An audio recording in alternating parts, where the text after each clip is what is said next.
माँ भारती और देवर्षि नारायण जी के चित्र पर पुष्पांजलि अर्पित करें और दीप प्रज्वलित कर कार्यक्रम का औपचारिक शुभारंभ करें।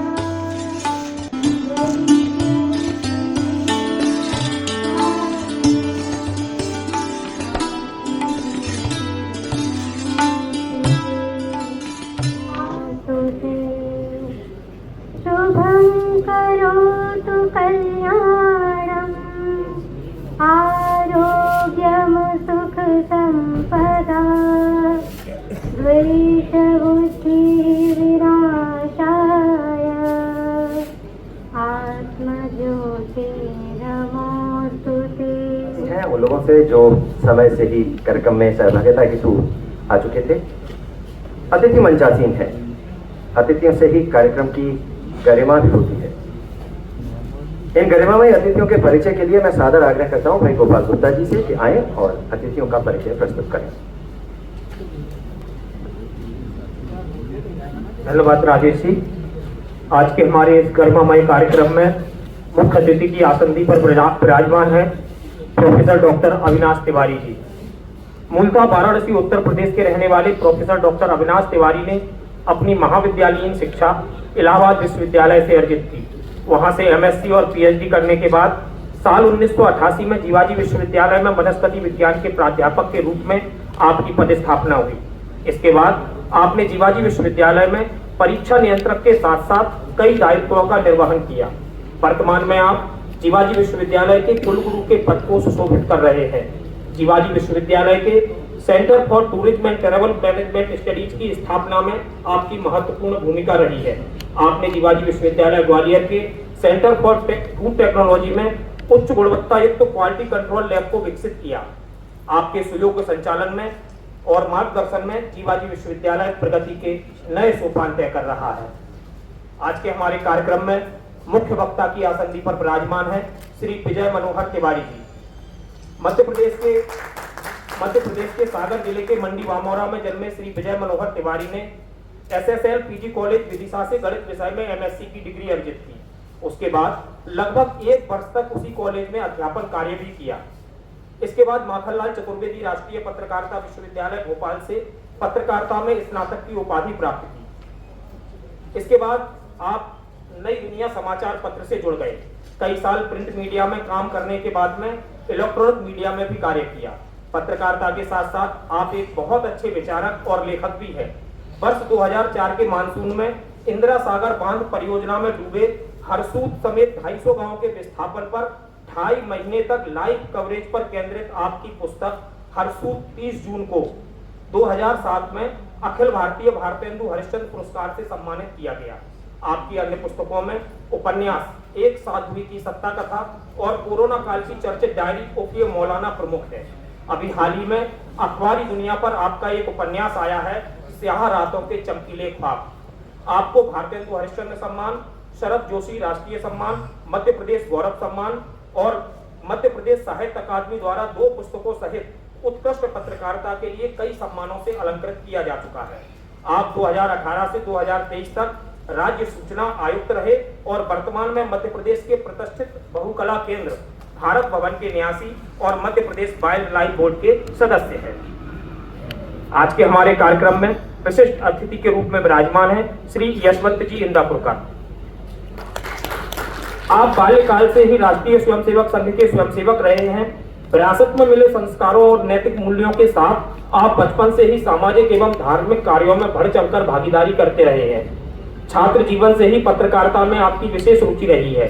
वर्तमान में राजमाता विजयाराजे सिंधिया कृषि विश्वविद्यालय में वरिष्ठ तकनीकी अधिकारी एवं प्रभारी जनसंपर्क अधिकारी के पद को आप सुशोभित कर रहे हैं।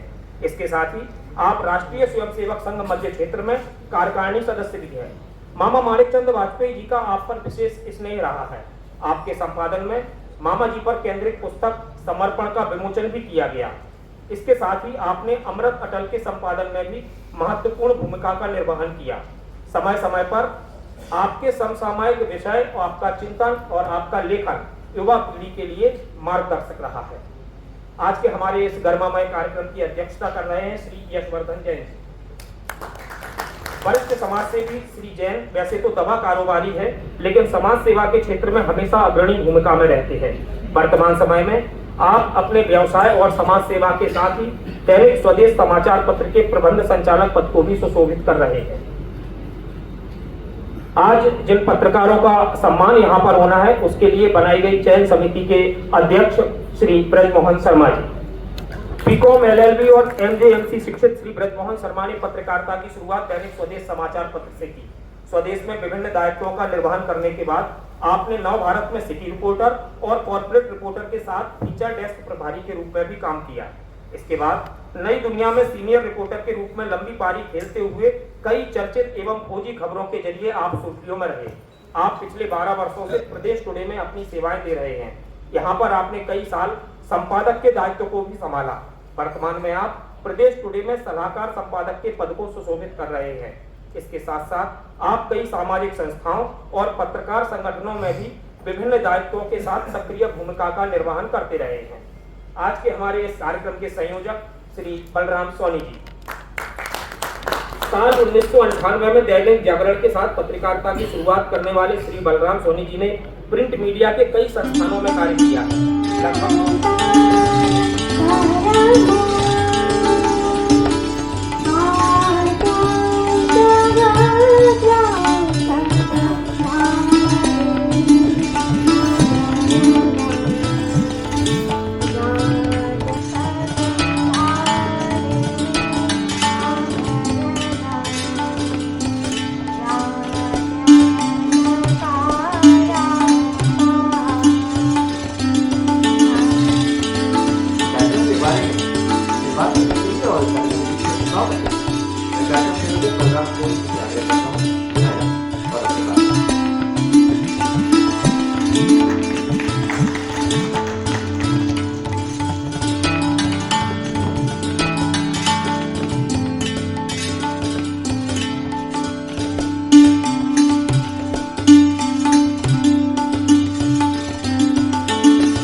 गरिमामयी कार्यक्रम मैं कार्यक्रम संयोजक बलराम सोनी जी से आग्रह करता हूं, ले आए और अपनी बात करें।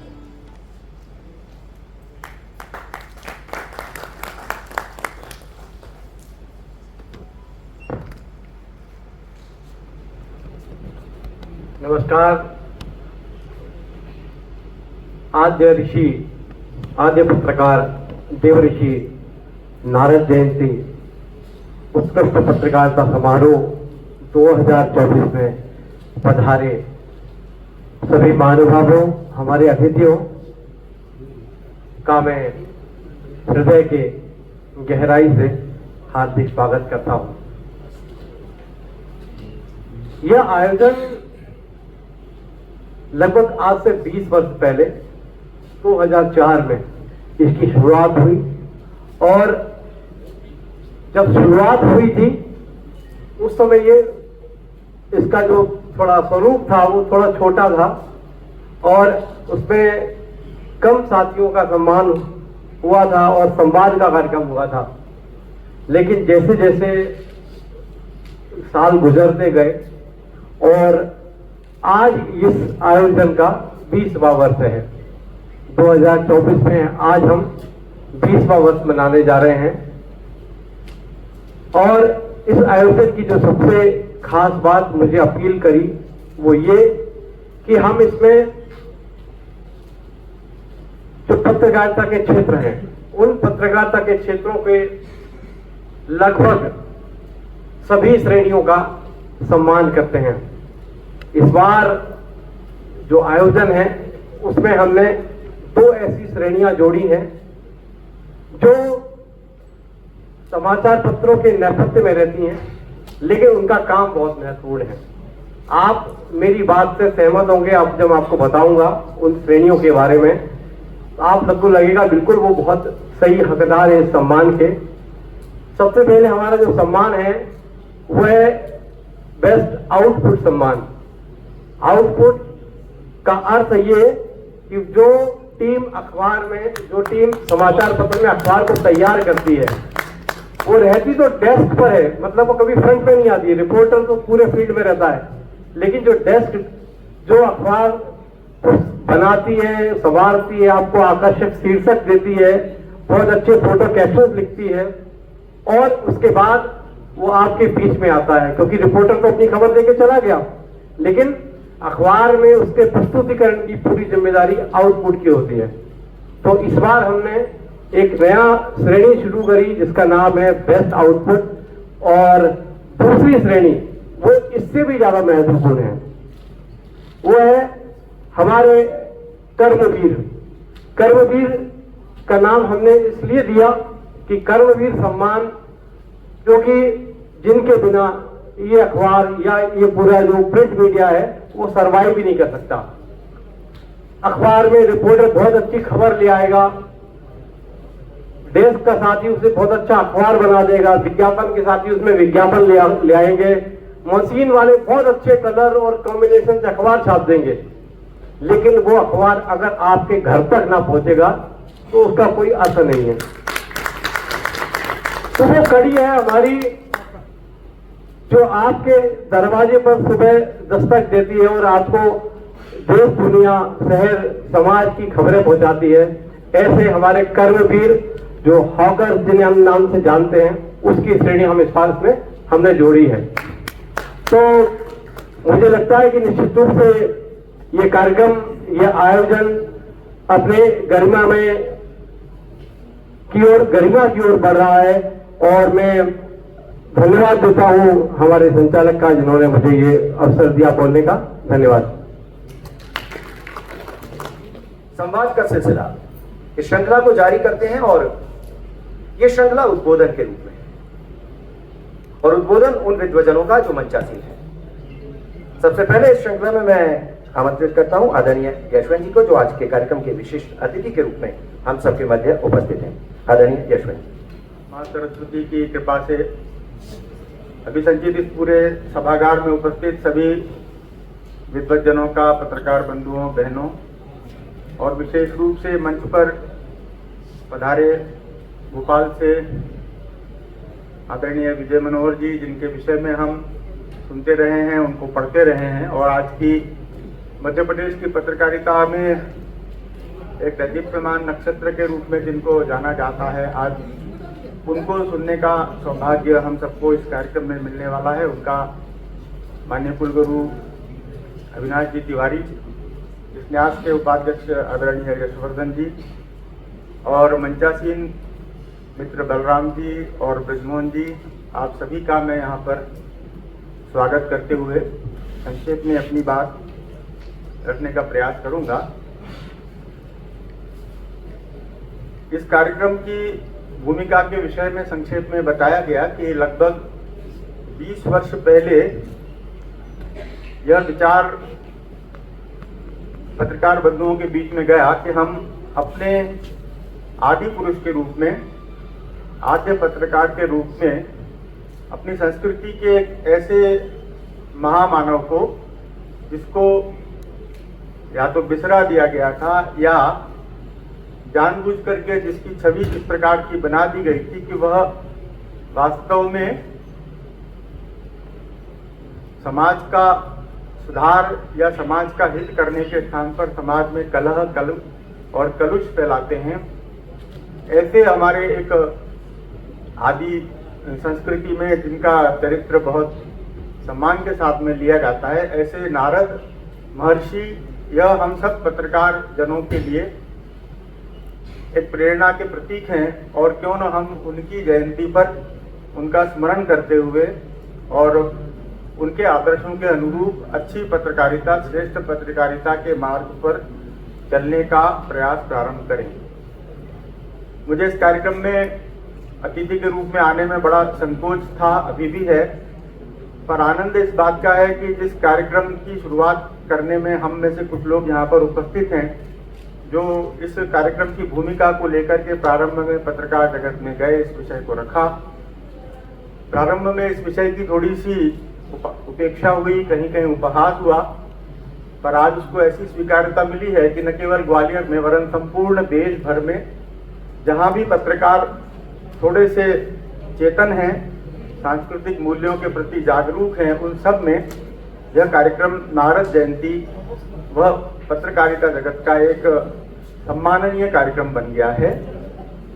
और उस कार्यक्रम के निमित्त जो पत्रकारिता के क्षेत्र में अलग अलग प्रकार के जो आयाम हैं, जिनका उल्लेख अभी बलराम जी ने किया, ऐसे युवा साथियों का, पत्रकारिता के क्षेत्र में आगे बढ़ रहे मित्रों का, बहनों का, और पत्रकार जगत को भीतर से जानने वाले जो सारे लोग हैं, जो एक समाचार पत्र को आकार देने से लेकर के उसको पाठकों तक पहुंचाने का काम करते हैं, उन सबको प्रेरणा देने का एक निमित्त यह एक कार्यक्रम बना। और आज एक बड़ी संख्या में आप सब लोग यहाँ पर उपस्थित हैं और इसलिए इस कार्यक्रम में सहभागी होने का अनेक बार अवसर मिला है, पर आज मंच पर और कई बार सामने की भूमिका में ही, पर इस कार्यक्रम का एक अच्छा स्वरूप बना है, वह हम सबके लिए बहुत हर्ष का विषय है। जो इस कार्यक्रम की भूमिका है, जिस विषय पर आज चर्चा होनी है, उस विषय पर विजय मनोहर जी एक अधिकारी वक्ता हैं, निरंतर इस क्षेत्र में काम करते हैं और उनको हम सुनेंगे ही। भूमिका के रूप में कुछ कहने का निर्देश है, इसलिए मुझे लगता है कि जिस मानसिकता के साथ में इस नारद जयंती कार्यक्रम की शुरुआत हुई, जिस विचार को लेकर के इस कार्यक्रम की गठन हुई, उस विचार की स्थापना को हमको सबको समझना पड़ेगा, उसके पीछे के मूल भाव को समझना पड़ेगा। और उसको हम यदि ठीक से समझेंगे तो न केवल इस प्रकार के वरन भारतीय मानस को ठीक से समझ करके और भारत को आगे ले जाने की दिशा में हम अपने अपने माध्यमों से अधिक सफल हो पाएंगे। इसको मैं एक छोटे से उदाहरण के रूप में कई बार बताया कि शल्य चिकित्सा जगत में जब कोई ऑपरेशन करना होता है, कोई शल्य क्रिया करनी होती है, तो कई बार पेशेंट को कुछ समय के लिए बेहोश करना पड़ता है। उसको एनेस्थेसिया बोलते हैं, हिंदी में उसको निश्चेतना बोलते हैं, मराठी में भूल बोलते हैं।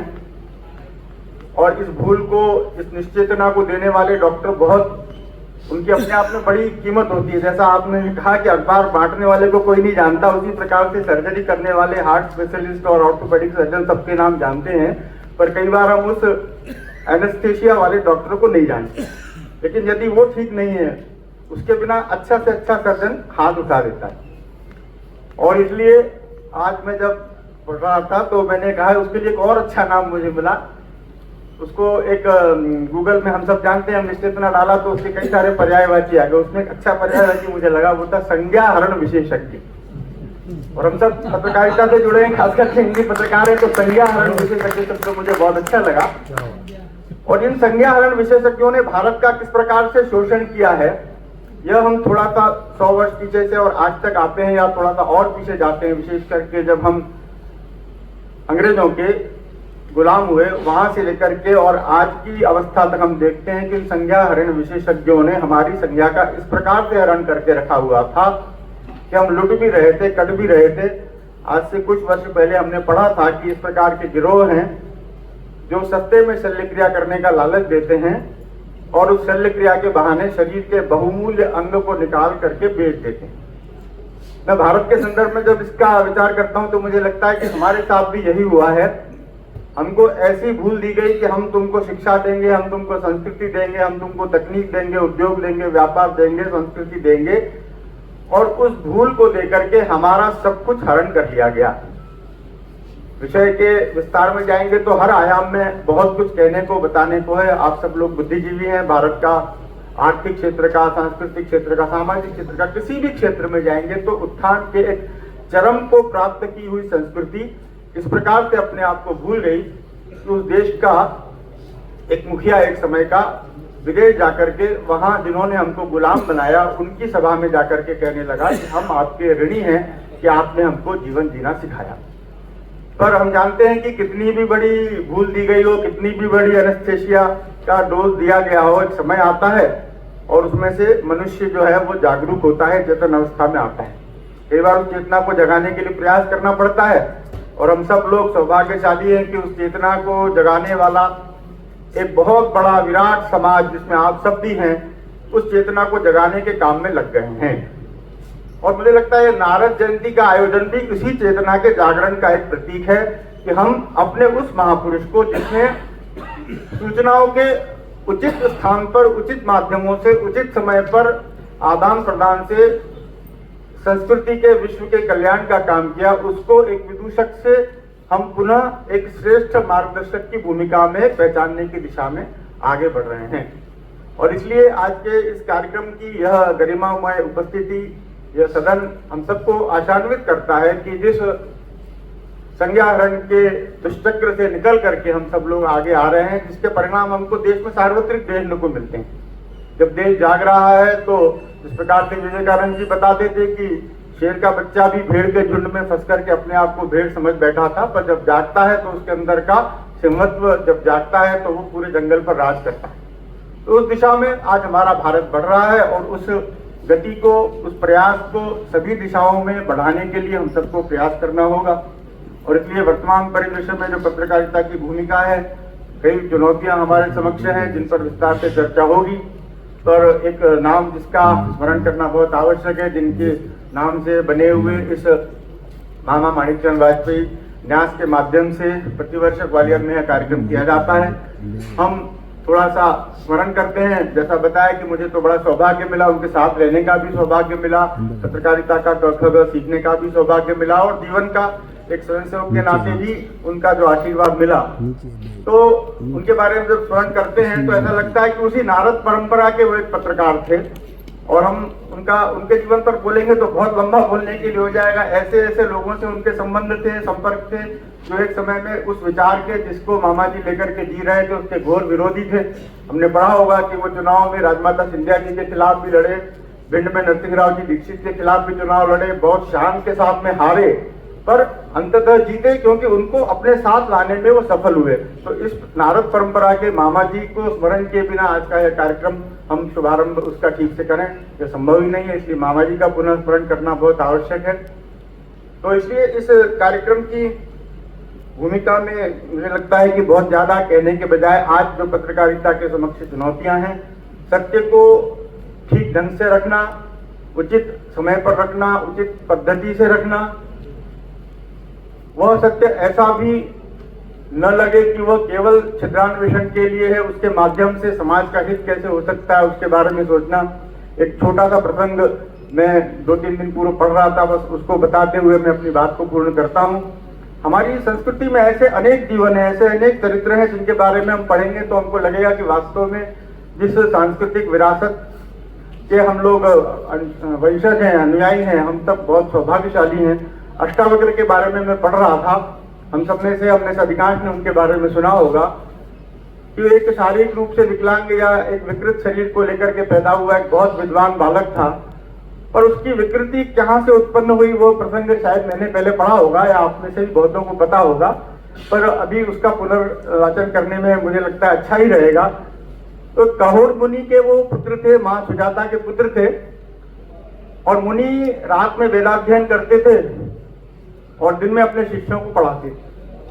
एक दिन ऐसा होता है कि मुनि शिष्यों को पढ़ा रहे हैं और कहीं से बारीक आवाज आती है, संस्कृत में है, और उसमें वो आवाज कह रही है कि आप ठीक नहीं पढ़ा रहे हैं, आप गलत पढ़ा रहे हैं। एक बार, दो बार, तीन बार वो आवाज आती है, वो देखने लगते हैं कहाँ से आवाज आ रही है, कुछ किसी तो ऐसा कह नहीं सकता।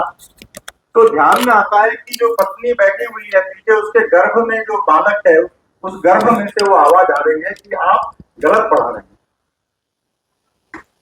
वो गुस्सा हो जाते हैं अपने शिष्यों के सामने, इस प्रकार का अपमान, वो भी उस गुरु के द्वारा जो उनके स्वयं के द्वारा स्थापित हुआ है, उसके द्वारा बार बार अपमानित होना। तो उसके कारण से वो क्रोध में आकर के उसको सजा देते हैं, उसको दंड देते हैं कि या तो बहुत टेढ़ी मेढ़ी बातें करता है तो टेढ़ा मेढ़ा ही पैदा होगा।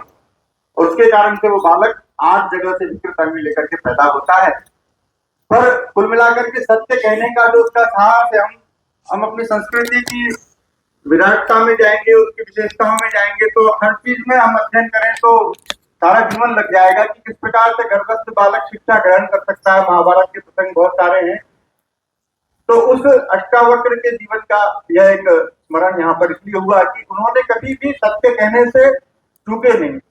और उस कथा में आगे ऐसा आता है कि जब वो पैदा हुए, जन्म हुआ, उसके पहले ही उनके पिता एक राज दरबार में और शास्त्रार्थ करने के लिए चुनौती लेकर के वो गए राजा जनक के दरबार में। और वहां पर एक बहुत विद्वान पंडित थे, बंदी नामक, उनके सामने वो शास्त्रार्थ करने के लिए गए। और शर्त ऐसी होती थी कि जो शास्त्रार्थ में पराजित होगा उसको पानी में डुबो करके मार दिया जाएगा। तो उसमें उनके पिता को मार दिया गया था। इस पुत्र ने जन्म लेने के बाद में जब ये जानकारी मिली कि मेरा पिता इस प्रकार से शास्त्रार्थ में पराजित होकर के और उसको जीवन छोड़ना पड़ा, तो उस बालक ने यह नहीं सोचा कि इस पिता के कारण मैं टेढ़ा मेढ़ा पैदा हुआ था, मुझे क्या करो, ठीक है, अच्छा हुआ। उसने तय किया कि नहीं, मैं अपने पिता के अपमान का बदला लूंगा। और वो क्योंकि गर्भ से ही इतना अधिक विद्वान बालक, और उसके बाद में उसने विद्या अध्ययन किया और उस दरबार में जाकर के वो उसने चुनौती दी कि मैं उस विद्वान के साथ में बहस करना चाहता हूँ जिसने मेरे पिता को पराजित किया।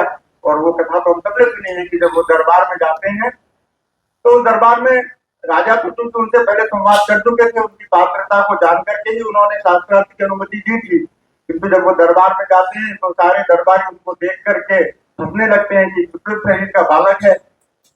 तो राजा से कहते हैं कि राजा, मैंने तुम्हारे दरबार के बारे में बहुत नाम सुनकर रखा था, लेकिन यहाँ तो सारे के सारे कर्मान्वेषक हैं जो केवल चमड़े की परख करना जानते हैं, मैं तो इसको बुद्धिमानों की सेवा जानता था। तो राजा ने सबको शांत कराया। बाद में वो शास्त्रार्थ हुआ और शास्त्रार्थ में अष्टावक्र जीते। और ऐसी कथा है पौराणिक कि उनके जो पिता थे, वो उस बंदी ने कहा कि मैं तो वरुण देव का पुत्र हूँ, इसलिए जल समाधि के माध्यम से मैं अपने पिता के पास इन विद्वानों को भेज रहा था यज्ञ करने के लिए, और यज्ञ पूरा हो चुका है और वो सारे के सारे विद्वान लौटने वाले। इस प्रकार की कथा है। उसके सत्य क्या होंगे उस समय की काल की परिस्थिति के अनुसार, किंतु उस अष्टावक्र की हम संतानें हैं जिन्होंने कभी भी सत्य का साथ नहीं छोड़ा। उचित समय पर उचित माध्यम से सत्य कहते रहे, उसके कारण से कोई भी उपेक्षा हुई उसको भी सहन किया, और मौका पड़ा, आवश्यकता पड़ी तो अपने पिता को भी गलत है यह बताने से चूके नहीं। तो आज की पत्रकारिता के सामने एक बड़ी चुनौती है कि हमको एक नए भारत की ओर हम बढ़ रहे हैं। वो भारत जो अपने आप को पहचान रहा है, जाग रहा है, और ऐसे भारत को बनाने में हमारी भूमिका, आज समाज में अनेक प्रकार के विषय हमको ध्यान में आते हैं कि जिस पर आज भी हमको बहुत काम करने की आवश्यकता है। अपने आसपास के परिवेश में जानते हैं तो मानवता के लिए, समाज के लिए, संस्कृति के लिए ऐसी कई चुनौतियां हैं जिनको लेकर के आज अपने अपने माध्यमों से काम करने की आवश्यकता है। तो मामा जी वाजपेयी का स्मरण करते हुए, देवर्षि नारद का वंदन करते हुए हम सब लोग अपने ध्येय पर निरंतर आगे बढ़ते रहें, ऐसी शुभकामनाएं देते हुए मैं अपने यहाँ पर वचन को पूर्ण करता हूँ। धन्यवाद। धन्यवाद आदरणीय भाई साहब। आपने सत्य कहा कि समाज की सुप्त चेतना को जागृत करना होगा और इस कार्य में पत्रकार बंधुओं को आगे आना होगा, आना भी चाहिए, वे सक्षम। संवाद की श्रृंखला तो आगे बढ़ाती है और कार्यक्रम के मुख्य अतिथि तिवारी विश्वविद्यालय के कुलगुरु आदरणीय डॉक्टर अविनाश तिवारी की जागृत करता हूँ कि आए और अपनी बात। सम्मानीय मंच और मेरे सामने उपस्थित पत्रकार बंधु, विद्वजन, मैं आज कार्यक्रम में आने से पहले कुछ जानने की कोशिश कर रहा था। तो गूगल पे मैंने देखा कि कुछ जगहों पर देवर्षि नारद जी को गॉसिप गॉड के नाम से लिखा है। अजीब सा लगा। ये जो गूगल इन्फॉर्मेशन देता है, ये कई बार सही होती है, कई बार नहीं होती है, अपने मर्जी से देते हैं। गॉड ऑफ गॉसिप किया, नारद जी तो सब जगह चुटकी लेते थे, इधर उधर की बात उधर करते थे। लेकिन जब थोड़ा सा और गंभीरता से गए, कुछ और लोगों के लेख देखे हमने गूगल पे, तो उसमें बहुत अच्छी अच्छी बातें सामने आई।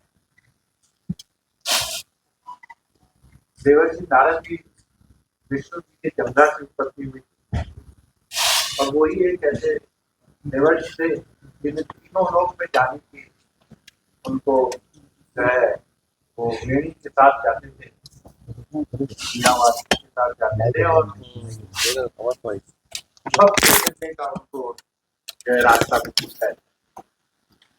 लेकिन एक अच्छी बात थी कि वो जब भी अपने समाचार दूसरे को देते थे, हमेशा मुस्कुराते रहते थे, और वीणा के एक दो तार की झनकार के बाद ही देते थे। उसके बाद वो अपनी समाचार बताते थे कि इस लोक में क्या हो रहा है, किसने क्या कहा। मुझे ऐसा लगता है कि आज की जो पत्रकारिता है उसमें इस चीज से हम लोगों को थोड़ा सा दिशा लेनी चाहिए कि जो भी हम लिखें, चाहे वो प्रिंट मीडिया चाहे इलेक्ट्रॉनिक मीडिया, उसको थोड़ा माइल्ड करके लिखें, सांकेतिक लिखें। और हमने कई स्टेटमेंट्स पढ़े हैं नारद जी के, उन्होंने कभी किसी को डायरेक्टली कुछ नहीं बोला। नई दुनिया ने इस तरह के बहुत से कॉलम शुरू किए हैं। मैं अखबार पढ़ता हूँ प्रतिदिन, और उसमें से एक अखबार नई दुनिया भी देखता हूँ, उसमें से कई कॉलम आते रहते हैं। तो मुझे अच्छा लगता है कि कुछ कॉलम में इनडायरेक्ट इंडिकेशन होता है। तो कॉलम तो अच्छा चलता है, लेकिन कुछ न्यूज में थोड़ी सी मुझे ऐसा लगता है कि अगर भाषा थोड़ी माइल्ड रहे, सांकेतिक रहे, तो और सकारात्मक हो। मुझे अखबारों में जो दो तीन चीज अच्छी लगती है, एक लगता है editorial column. Times of India या और भी अन्य अखबार जिसमें संपादकीय लिखा रहता है, उसको अगर आप पढ़ें तो वो थोड़ा सा ज्ञान भी देता है, दर्शन भी देता है। तो अखबार जो है सिर्फ समाचार के लिए नहीं है, अखबार और भी बहुत सी चीजों के लिए है। अखबार आपको खेल जगत, देश विदेश में क्या हो रहा है, साथ ही साथ आपको यह भी बताता है कि आप थोड़ा दर्शन की तरफ भी जा सकते हैं। बहुत से एडिटोरियल कॉलम्स आते हैं जो बहुत अच्छे होते हैं। एक editorial column times of India में आता है, तो बहुत अच्छा होता है, परंतु कई बार उसमें कुछ ऐसी बात होती है जो मेरे समझ के परे होती है, मैं नहीं समझ पाता हूँ। लेकिन हाँ, वो बहुत अच्छे तरीके से छोटे छोटे विश्रांत को किस तरह से महाभारत या रामायण से जोड़ते हैं, बहुत अच्छा लगता है। एक पुस्तक में पढ़ रहा था, उसमें वो पुस्तक का टाइटल है ओपन आइड मेडिटेशन, यानी आप खुली आंख से मेडिटेट करिए। बड़ा मुश्किल है, लेकिन अच्छा उसमें लिखा गया है। और सबसे अच्छी बात उसमें यह लिखी गई है, कम्युनिकेशन का क्या योग होना चाहिए। हालांकि वो इंग्लिश में लिखा है तो उसमें योगा ऑफ कम्युनिकेशन है, लेकिन कम्युनिकेशन में भी योगा हो, ऐसा मुझे थोड़ा इंटरेस्ट है। मैंने कहा पढ़ूं क्या है इसमें। तो उसने अलग अलग तरह के योग बताए कि किस तरह से आप जो है कम्युनिकेशन में अपने आप को निखार सकते हैं। उसी तरह से मैं समझता हूं कि लेखनी में भी आप अपने आप को बहुत आगे तक ले जा सकते हैं। जिस समय हम लोग शोध कर रहे थे, ये मैं आपको 81, 82, 83 की बात बता रहा हूँ, उस समय हमारे पास कोई ऐसा गूगल प्लेटफॉर्म नहीं था, कोई इंटरनेट ज्यादा नहीं थे, तो हम लोग अपनी जो शोध की सूचना होती थी वो एक दूसरे के एक्सचेंज करते थे लिख करके, और पोस्ट कार्ड लिख करके मंगाते थे जानकारी कि यदि आपने इस विषय में कुछ शोध किया है कृपया हमें बताएं। और जो जर्नल्स थी वो इलेक्ट्रॉनिक जर्नल्स थी नहीं, वो प्रिंट जर्नल्स थी, तो प्रिंट जर्नल्स जो है जैसे करंट अफेयर्स वगैरह आती थी वो 1 साल बाद आती थी। तो अगर अपने आप को अपडेट करना है तो इस तरह से हम लोग ये पोस्ट कार्ड से भेज करके और जानकारी बनाते थे। अब वही जानकारी आपको डिजिटल मीडिया से मिल रही है, वही जानकारी आपको अलग तरह से मिल रही है। तो जानकारी तो बहुत आ रही है, बहुत सी तरह से जानकारी आ रही है। अपने जो सम्मानीय पत्रकार बंधु है उनके लिए बहुत विषम परिस्थिति होती है कि इतनी ज्यादा जानकारी आ रही है, तो उसका प्रस्तुतिकरण कैसे करें और किस तरह से प्रस्तुतिकरण करें कि वो समाज में एक सकारात्मक रूप ले।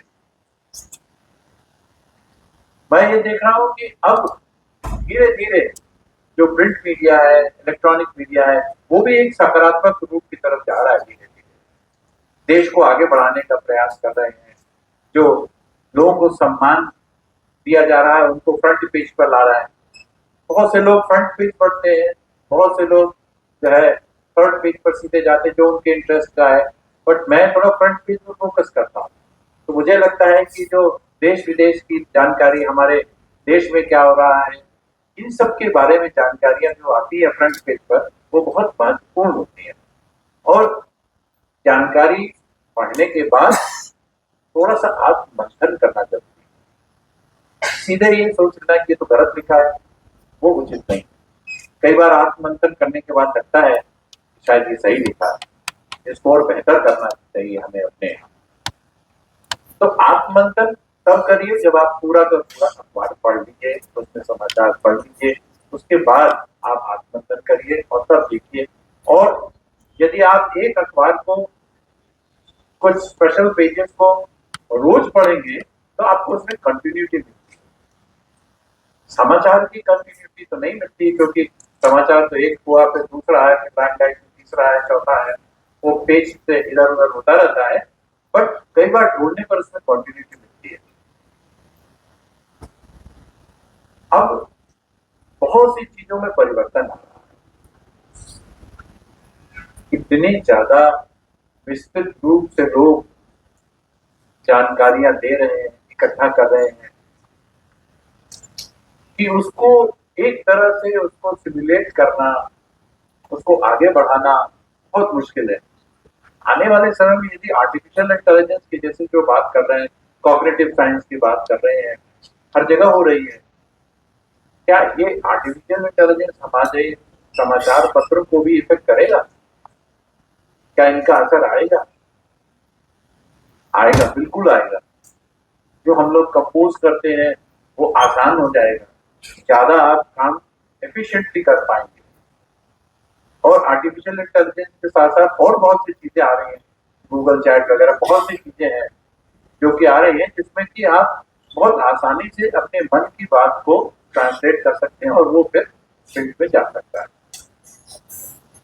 यह बहुत अच्छी बात है कि मामा माणिकचंद वाजपेयी स्मृति सेवा न्यास द्वारा पत्रकारों का सम्मान किया जा रहा है। और इससे अच्छी बात यह है कि जैसा अभी बताया गया, एल्गोरिथमिक अप्रोच अप्लाई किया। एल्गोरिथमिक अप्रोच का मतलब जो टॉप है और जो लास्ट है, तो जो न्यूज दे रहा है, और सबसे अच्छी बात जो अभी बताई भाई साहब ने कि जो व्यक्ति अखबार बांट रहा है उसका भी आप सम्मान कर रहे हैं, ये बहुत अच्छी चीज है। और सम्मान तो होते रहना चाहिए, सम्मान से प्रोत्साहन मिलता है, सम्मान से जो नीचे के लोग हैं उनको लगता है कि हम भी ऐसा काम करें, हम भी आगे बढ़ें। आज उनको सम्मान मिल रहा है, मैं भी अपना प्रयास करूं कि अगले साल मुझे सम्मान मिले या और बड़ा सम्मान मिले। इस तरह से प्रोत्साहन मिलता रहता है और इस तरह के कार्यक्रम को आयोजित करते रहना चाहिए। अपने यहाँ जो देवर्षि नारद जयंती की हार्दिक शुभकामनाएं आप सभी को, और जितने भी आयोजक लोग हैं जिन्होंने मुझे यहाँ पर मुख्य अतिथि के रूप में बुलाया, उनके लिए बहुत बहुत धन्यवाद। धन्यवाद डॉक्टर तिवारी जी। और मैं आमंत्रित कर रहा हूँ उस व्यक्तित्व को जो आज के कार्यक्रम में मुख्य वक्ता के रूप में हम सबके मध्य उपस्थित है। सादर निवेदन बिना किसी भूमिका के श्री विजय मनोहर तिवारी। सभी को नमस्कार। मंच पर उपस्थित आदरणीय यशवंत इंदापुरकर जी, अविनाश तिवारी जी, ईश्वरदीन जैन साहब, बलराम सोनी जी, मोहन जी और इस सभागृह में उपस्थित सभी मित्रों, जिन पत्रकारों का अलग अलग विधाओं में आज सम्मान होना है, उनको सबको शुभकामनाएं और बधाई। सफे के दूसरे दिन ग्वालियर में और मध्याह्न के समय बलराम जी का जब फोन आया तो वो बलपूर्वक वाणी में उन्होंने कहा कि इस दिन ये दोपहर का कार्यक्रम है और आपको आ रहा है। मैं पिछले 8 महीनों से गांव में काम कर रहा हूं और अभी कुछ आंधी वाली चली तो 20-20 घंटे वहां बिजली नहीं रही। 20 घंटे बाद बिजली एक दिन आई, 4 घंटे कभी चली गई। कुछ मेंटेनेंस के काम बारिश के पहले होते हैं, तो मुझे तो यहाँ की कोई गर्मी जैसी लगी नहीं। तब तो मैं वहां दिख रहा था। पिछले 2 दशक में, जैसा कि यशवंत जी ने कहा कि देवर्षि नारद के बारे में जो हमारी धारणाएं बनाई गई और हमें उनके बारे में जो चीजें बाहर से पता चली, इसमें हिंदी सिनेमा का बड़ा रोल है। आपको याद होगा जीवन नाम के एक कश्मीरी अभिनेता जीवन, जो विलेन के रूप में काफी सफल हमने उनको देखा, खलनायक के रूप में, लेकिन 50 और 60 के दशक के आसपास उनकी कई फिल्मों में, मैं समझता हूं कि 50 से अधिक फिल्मों में उन्होंने नारद मुनि का रोल किया था। और जो गलत छवि हमारे दिमागों में अंकित है, वो कई बार ऐसे दृश्य माध्यमों में जिस तरह से उनका चित्रण किया गया कि वो जैसे यहाँ के कान वहां भरना, वहां की बातें वहां फूकना, उस तरह का एक हिंदी सिनेमा ने जो हमारी बुद्धि को भ्रष्ट करने का कई आयामों में काम किया है। उसमें देवर्षि नारद की छवि एक बड़ा हम देखते हैं कि उस तरह की बनाई गई हमारे बीच में। ऐसा क्यों हुआ? ऐसा क्यों हुआ?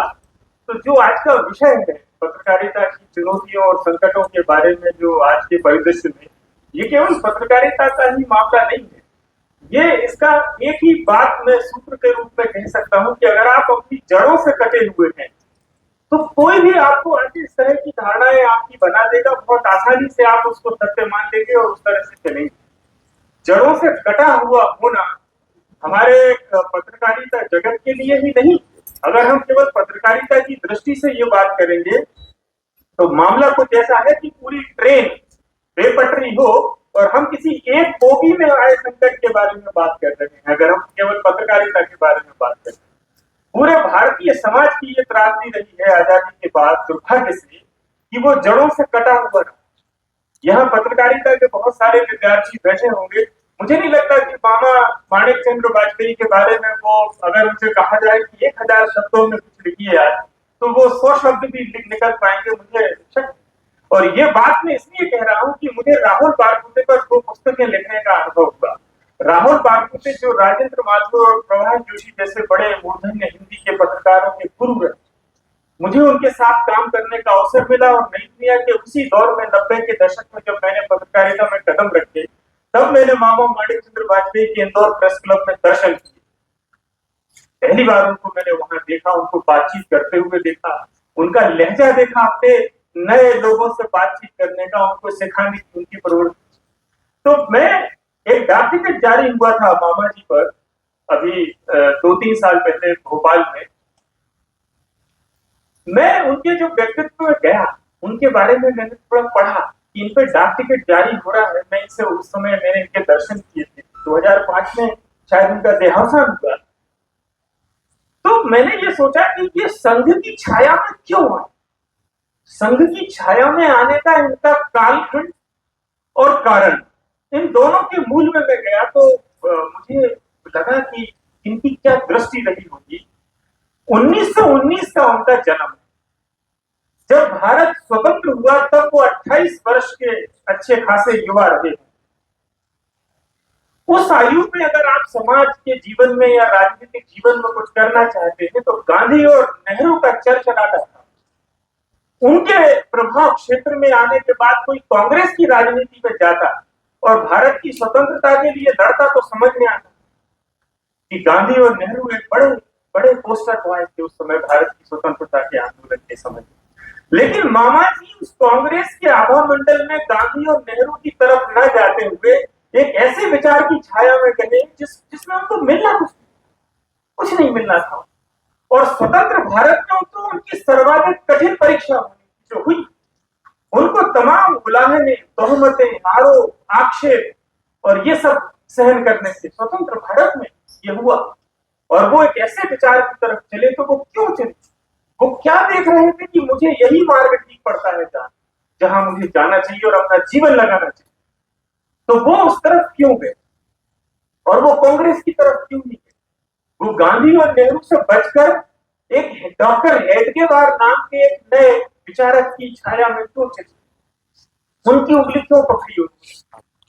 तो मैं ये मानता हूं कि कांग्रेस इस देश का एक बड़ा वहम थी, जो वहम टूटने में लगभग 50 वर्ष का समय लगा। भारत की स्वतंत्रता की स्वर्ण जयंती तक आते आते ये वहम टूटा है, कांग्रेस के नाम का वहम।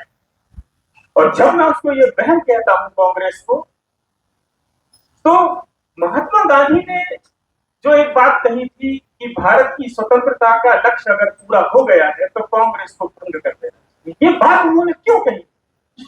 गांधी जी की कही हुई किसी भी बात का एक बड़ा महत्व है, वो क्यों कह रहे हैं? मैं गांधी जी की बहुत सारी बातों से मैं सहमत होना मेरे लिए एक अध्येता के नाते बड़ा कठिन है, लेकिन इस बात पर मैं कहता हूं कि वो जरूर कोई दूरदृष्टि रखते थे, खासकर कांग्रेस के चरित्र को। तब उन्होंने ये बात कही कि इसको भंग कर देना चाहिए, हमारी स्वतंत्रता का लक्ष्य पूरा होगा। अब इसकी कोई आवश्यकता नहीं कांग्रेस, क्योंकि कहीं ना कहीं वो ये समझते थे कि ये आने वाले सालों में इसका कैसे स्खलन होने वाला है, इस विचार का कैसे एक खोखला ढांचा ही रह जाएगा आगे चलकर, क्योंकि लक्ष्य पूरा हो गया है। कांग्रेस के पास देश को बनाने का कोई विजन नहीं था। देश को ये बात मैं बड़ी जिम्मेदारी से कह रहा हूं कि कांग्रेस के पास स्वतंत्र भारत को बनाने का, उसके निर्माण का, उसकी महानताओं को, जो 1200 वर्षों की गुलामी के बाद निकला हुआ एक देश है, 90 वर्ष के स्वतंत्रता संघर्ष के बाद 15 अगस्त 1947 की सुबह टुकड़ों टुकड़ों में मिली हुई आजादी, भारत के टुकड़े टुकड़े हुए जिस समय ये आजादी मिली है, ऐसी आजादी तो किसी राष्ट्र को क्यों स्वतंत्र होना? किसी राष्ट्र को स्वतंत्र क्यों होना? स्वतंत्र होने के बाद करना क्या है, बनाना क्या है? देश को वैसे क्यों रखना? भारत तो भारत ही था, अंग्रेज चला रहे थे या उनके पहले मुगल चला रहे थे, उसके पहले तुगलक और लोधी और खिलजी और गुलाम चला रहे थे, चला ही रहे थे। भारत तो चल ही रहा था, भारत कहाँ रुका था? भारत तो चल ही रहा था। लेकिन ऐसी स्वतंत्रता की आशा क्यों? स्वतंत्रता की ऐसी अभीक्षा क्यों? स्वतंत्र होकर करना क्या है किसी राष्ट्र को? बनाना क्या है आपको? लगे क्यों है आप ये त्याग करने के? इसका कोई रोड मैप, इसका कोई मास्टर प्लान, इसका कोई विजन कांग्रेस के पास में नहीं था।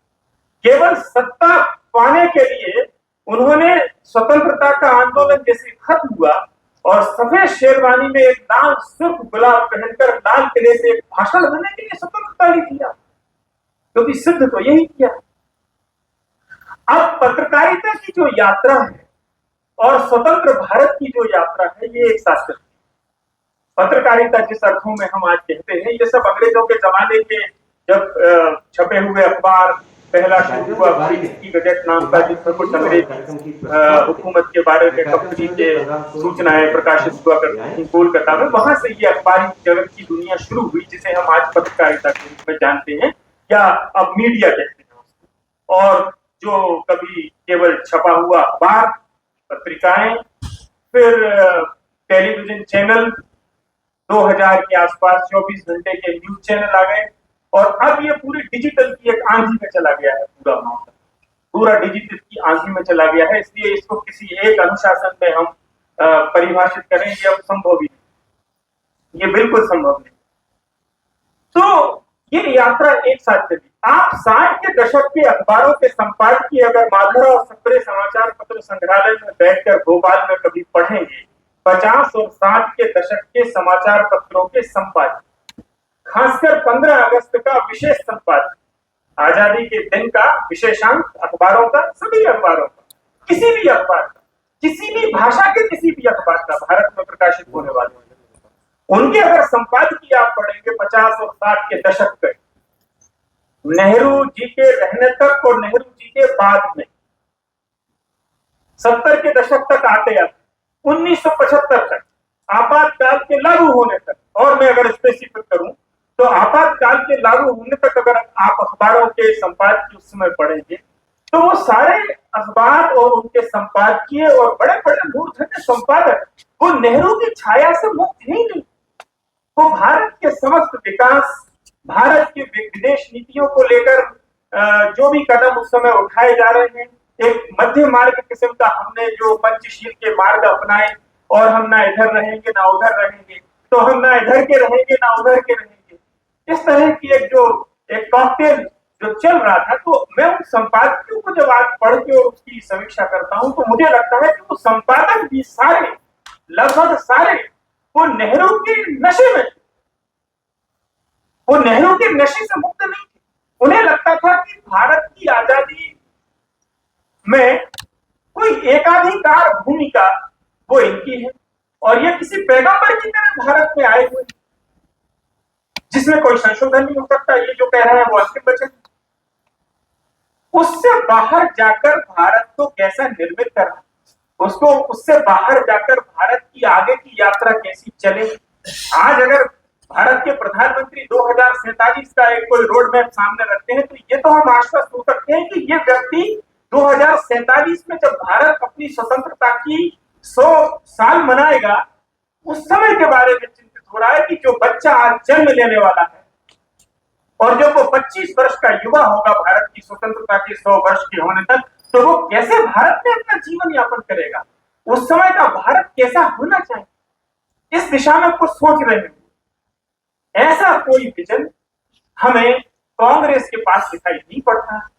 ये बात महात्मा गांधी से बेहतर कोई समझता नहीं था, तो उन्होंने कांग्रेस को भंग करने की बात की। आप दुर्गादास नाम के एक बड़े पत्रकार हुए थे आजादी के समय, और वो पंडित नेहरू, सरदार वल्लभ भाई पटेल, आम्बेडकर साहब और उस समय के जितने भी हमारे बड़े लीडर थे उन सबके निकट रहे थे। उनके कई इंटरव्यू किए थे उन्होंने, और उनके आसपास रहते थे, तो कई खबरें उन तक आती। उनकी एक किताब है, वो हम सबको जो पत्रकारिता के विद्यार्थी हैं, और विद्यार्थी से मेरा आशा डिग्री ले रहे नहीं, हम सब विद्यार्थी ही हैं पत्रकारिता में, जब तक जो है वो विद्यार्थी ही है, उसका कभी शिक्षा पूरी नहीं है। आप हमेशा कुछ ना कुछ नया जानने की तरफ जाएंगे। India from Curzon to Nehru and after, ये किताब हम सबके पास होनी चाहिए, दुर्गादास, जो आजादी के समय की पूरी पृष्ठभूमि को हमारे सामने रखती है। और ये जो आजकल इंटरनेट के अवतरण के बाद में हमारी बहुत सारी अवधारणाएं टूटी और नेहरू के नशे से बाहर आया है भारत, इंटरनेट के अवतरण के बाद। इसके पहले तो अखबारों में नेहरू जयंती पर एक पूरा तय था कि एक बढ़िया शानदार जवाहरलाल नेहरू की महानताओं पर, महात्मा गांधी के 2 अक्टूबर को उनकी महानताओं पर, बाकी कोई नहीं, सिर्फ 2 साल के अखबार के कैलेंडर में ये 2 आर्टिकल आपको मिलते ही, चाचा जी की जयंती और बापू की जयंती। ये आप अब भी देखते हैं। इंटरनेट के अवतरण के बाद में हमारी कई धारणाएं जिनके बारे में हम बहुत कुछ नहीं जानते थे वो टूटी इंटरनेट के आने के बाद। तो पत्रकारिता जो आज की है, इसमें जो डिजिटल जब से आए हैं, डिजिटल क्रांति जो हुई है, उसने पत्रकारिता की जो स्थापित मापदंड है वो लगभग तहस नहस कर दी। जब टीवी चैनल आए थे तो यही बात उसके बारे में कही गई थी कि ये तो बन गए हैं, अखबार में तो लोग लिख सकते हैं, पत्र अखबार के संपादकों को, टेलीविजन तो एक आलाप, एक आलाप। कोई क्रिएटिव कंट्रीब्यूशन में आज की तारीख में बड़े जिम्मेदारी से मैं ये बात कर रहा हूं कि मैं कोई रचनात्मक योगदान मीडिया का भारत के संदर्भ में मैं आज भी नहीं देखता हूं। आज भी नहीं देखता हूं कोई रचनात्मक घटनाओं के पीछे दौड़ना पत्रकारिता नहीं। एक बात ध्यान रखिए कि आप 24 घंटे चैनलों में जो देख रहे हैं वो घटनाओं का पीछा कर रहे हैं। अभी मैंने माननीय प्रधानमंत्री जी के कुछ इंटरव्यू देखे, तो प्रश्न क्या है उनके सामने, क्या कर रहे हैं बड़े बड़े मूर्धन्य पत्रकार हमारे समय के, कि ममता बनर्जी ने ये कहा है, आपका क्या कहना है? अरविंद केजरीवाल ने ये कह दिया है, आप क्या कहेंगे? राहुल गांधी ने ये कहा है, आपका क्या कहना है? अरे भैया, 24 घंटे के न्यूज चैनल, बड़े बड़े अखबार आप चला रहे हैं, आपका क्या कहना है 10 साल के बारे में? आपका क्या मूल्यांकन है पिछले 10 वर्षों के बारे में? 10 वर्ष क्या है आपके? वो व्यक्ति 2047 का विजन प्लान आपके सामने रख रहा है, 10 साल काम करके आपके सामने खड़ा हुआ है, आपके क्या 10 प्रश्न हैं उनसे? 2047 तक के भारत के बारे में क्या 10 प्रश्न हैं? 5 प्रश्न पिछले 10 साल के बारे में पूछ लीजिए। आप इनको मारिए, बोलिए कौन पूछ रहा है तो कि इन्होंने क्या कहा, उन्होंने क्या कहा। 1 घंटे का पूरा वार्तालाप, इन्होंने ये कहा, आपका क्या कहना है? उन्होंने ये कह दिया, अब आपका क्या कहना है? पूरा समय नष्ट कर रहे हैं। ये जो सो कॉल्ड तथा कथित जो प्राइम टाइम है टेलीविजन न्यूज चैनल का, मैं अपन सब मीडिया के मित्र हैं, अनुराग उपाध्याय बैठे हैं, पुराना लगे किसी को, लेकिन हम घर में बात कर रहे हैं, हम सब मीडिया के मित्र हैं, आपस में बात कर रहे हैं। ये मेरा विचार है कि कोई रचनात्मक योगदान नहीं है। मैं 2010 से 2015 के बीच में एक ऐसी भूमिका में था मित्रों, जब मैं पूरे भारत की 8 बार मैंने लगातार परिक्रमाएं की, पूरा भारत के कोने कोने में, भारत के गांवों में, शहरों में, राजधानियों में, नदी पहाड़ समंदरों में, पुरातात्विक स्मारकों में, मैं अलग अलग स्टोरीज के लिए वहां गया और मैंने ये पाया वहां जाकर कि ये जो तथाकथित प्राइम टाइम टेलीविजन का है, ये सिवाय समय नष्ट करने के कुछ भी नहीं है। आप 3 घंटे बैठे रहिए और निकलता कुछ नहीं, कोई सिरा नहीं निकल मिलता है जिससे आप पकड़ के कोई चीज के निष्कर्ष निकाल सकते, ओपिनियन बना सकते। जबकि भारत, जो असल भारत है, वो कहीं दूर धड़क रहा है, उसकी कोई खबर ही नहीं है किसी की। कितनी अच्छी खबरें, हीमोग्लोबिन बढ़ाने वाली खबरें, उस तक कोई पहुंच नहीं किसी। तो ये जो रचनात्मक योगदान मीडिया का होना चाहिए, वो आज भी करोड़ों लोग उसका इंतजार करते हैं।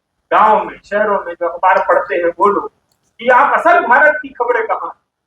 केवल घटनाओं के पीछे भागना पत्रकारिता बिल्कुल नहीं, बिल्कुल नहीं। अभी जब ग्वालियर का आने का प्रसंग बना, हम देवर्षि नारद को एक आदि पत्रकार के रूप में हमने उनको स्वीकार किया, और पिछले 20 वर्षों में तो आश्चर्यजनक है। जब शुरू में ये कार्यक्रम हुए थे तो ये सच सही कहा यशवंत जी ने, ये बड़े उलझने रहते थे कि जब नारद जी को भी पत्रकार बना दिए, बताइए। लेकिन इन 20 वर्षों में इस कार्यक्रम की जो लोकप्रियता हुई है, और अब अंचलों में ब्लॉक लेवल पर कार्यक्रम हो रहे हैं, पिछले 20 वर्षों में अनेक स्थानों पर जाने का मुझे अवसर मिला है। मेरा ग्वालियर आने का कार्यक्रम बना, तो जो भी अतीत की कोई सूचना आपको दे रहा है, कोई समाचार आपको दे रहा है, वो पत्रकार ही है, कोई सूचना दे रहा है, कोई रिपोर्टिंग कर रहा है उस समय। मैंने अभी भारत में इस्लाम के फैलाव पर मैं कुछ 20 साल से काम कर रहा हूँ। ग्वालियर आने का प्रसंग हुआ तो मुझे एक घटना याद आई। 792 साल पुरानी ग्वालियर की ब्रेकिंग न्यूज, ग्वालियर की एक ब्रेकिंग न्यूज। एक व्यक्ति अफगानिस्तान से चला, गौर नाम की जगह से, और वो दिल्ली पहुंचा। वो यहाँ कुछ काम की तलाश में आया था, और वो सुल्तान, जिन्हें सुल्तान कहा गया, मैं इनको सुल्तान, बादशाह, निजाम या नवाब नहीं कहता हूं, ये सब कब्जेदार थे, अतिक्रमण कर रखे थे इन्होंने, और दिल्ली कोई राजधानी इनकी नहीं थी। दिल्ली को इन्होंने एक अड्डा बना दिया था जहां से ये लूटपाट करने दुनिया भर में जाते रहते। तो एक सुल्तान इल्तुतमिश नाम का एक हुआ है, आपने जो अगर भारत के मध्यकाल का इतिहास पढ़ा होगा, शमसुद्दीन इल्तुतमिश। 1231 की ये घटना, वो ग्वालियर आया इल्तुतमिश, और ग्वालियर में उसने लगभग 11 महीने का घेराव किया। 11 महीने उसकी लकड़बग्घों की टोलियां उसकी चारों तरफ ग्वालियर को घेर के पड़ी रही थी, लूटने के लिए। एक व्यक्ति काम की तलाश में अफगानिस्तान से चल के दिल्ली आया, और उसको पता चला कि इल्तुतमिश तो ग्वालियर गए हुए हैं, तो वो भी पीछा करते करते यहाँ आ गया। उसका नाम था मिन्हाजुद्दीन सिराजुद्दीन जूरजानी। ये नाम था, मिन्हाज सिराज के नाम से वो इतिहास में प्रसिद्ध। और मैं उसको एक पत्रकार मानता हूं कि वो उस 12वीं 13वीं सदी के कुछ बेहतरीन समाचार उनको दे रहा है जिनको सुनकर हमारे रोंगटे खड़े हो जाएंगे, हमको रातों की नींद हराम हो जाएगी। तो पहली खबर उसने ग्वालियर से दी। ग्वालियर वो आया, काम की तलाश में आया था, इस्लाम का जानकार था, तो इल्तुतमिश ने उसको एक काम दिया है। काम क्या दिया कि ये जो मेरे फौजी इतने महीनों से ग्वालियर को घेरे हुए हैं और इन ग्वालियर वालों ने हमारी नाक में दम कर रखी है, हमको घुसने अंदर नहीं देते हैं, इतने लोग हमारे हर दिन मारे जाते हैं, लेकिन हम हैं तो हम भी हार मानने वाले नहीं, और हम यहाँ से लूट कर ही निकले। तो यार ऐसा करो कि ये जो जितने फौजी हैं ये सब पस्त दम हो चुके हैं, इनके बिल्कुल दम निकल चुके हैं यहाँ ग्वालियर की मौसम में सारा झेलते हुए, लेकिन मैं यहाँ से हार के निकलने वाला नहीं। तो ऐसा करो कि इसको कुछ तस्कीरें करो। तस्कीर करना मतलब कि रोज शाम को इकट्ठे होकर भाषण दो और इनके खून में उबाल आ जाए। तो इस्लाम की फतह की असली नकली कहानियां सुनाने में माहिर था मिन्हाज सिराज। तो उसने ग्वालियर में जितने महीने भी वो रहा, 8-10 महीने, इसने रमजान और मुहर्रम के दिनों में 95 तकरीरें की, 95 डिस्कोर्स इसने दिए। तो ये फौजियों के सामने जो तुर्क बेरहम जाहिल जो यहाँ घेरे हुए पड़े थे, तो इनके सामने वो इस्लाम की फतह की सब झूठी सच्ची कहानियां सुनाता था। तो वो कहानी ऐसी होती थी कि सोया हुआ आदमी भी जाग जाए और उसकी आंखों में खून उतर आए और अगले दिन वो पूरे फोर्स के साथ में लड़े और मरने को उतारू हो जाए, एक किस्म का जिहाद। तो ग्वालियर को उन्होंने फतह किया 12 दिसंबर 1232 को। ये तारीख मिन्हाज सिराज देता है। 12 दिसंबर 1232 को जब ग्वालियर फतह हुआ तो पड़ाव नाम की यहाँ कोई एक जगह है, वहां 800 हिंदुओं को कत्ल किया गया। एक ही झपाटे में 800 हिंदुओं को कत्ल करके जब तुर्क फौजी ग्वालियर के घरों में उसके लूट की है, और उनके लूट के अगर आप तरीके डिटेल में जाएंगे बहुत सारी, तो नींद नहीं आएगी आपको कि ये सारा कैसे 1000 वर्षों का इतिहास हम खेलते हुए यहाँ तक आ गए। एक दूसरा, यशवंत जी आप मराठी अतुल जी बैठे हैं, यहाँ जलालुद्दीन खिलजी 1296 में यहाँ ग्वालियर में मौजूद था। जलालुद्दीन खिलजी जो अलाउद्दीन खिलजी का चचा ससुर था, चाचा भी था ससुर भी था। अलाउद्दीन खिलजी जब देवगिरी से लूट के लौटा है, देवगिरी की जो लूट है, महाराष्ट्र के लोगों ने पहली बार जब अल्लाह अकबर के नारे सुने और देवगिरी से जो 600 मन सोना लूट के निकला था, फरिश्ता ने एक अच्छे रिपोर्टर की तरह तथ्यों के साथ कैसी रिपोर्टिंग करें ये दस्तावेज बताते हैं।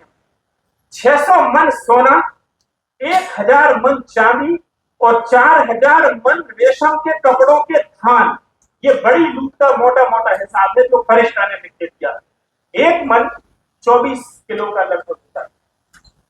ये जो सोना अलाउद्दीन खिलजी लूट कर लाया था, ये लगभग 9,500 करोड़ का था। मैंने 3 साल पहले जब इसके बारे में लिखा था तो कुछ ज्वेलर्स के साथ में इसके रेट मैंने अब लिए थे कि आज की तारीख में ये कितने का होगा। लगभग 9,500 करोड़ का सोना देवगिरी से पहली बार लूट कर जब अलाउद्दीन खिलजी चला है, तो जलालुद्दीन खिलजी को ये ब्रेकिंग न्यूज जब मिली है तो वो ग्वालियर में था। मिन्हाज सिराज ये बताता है कि जलालुद्दीन खिलजी को यहाँ ये सूचना मिली। जियाउद्दीन बर्नी के डॉक्यूमेंट ये बताते हैं स्पेसिफिक डेट के साथ में कितना लूट का माल आ रहा है।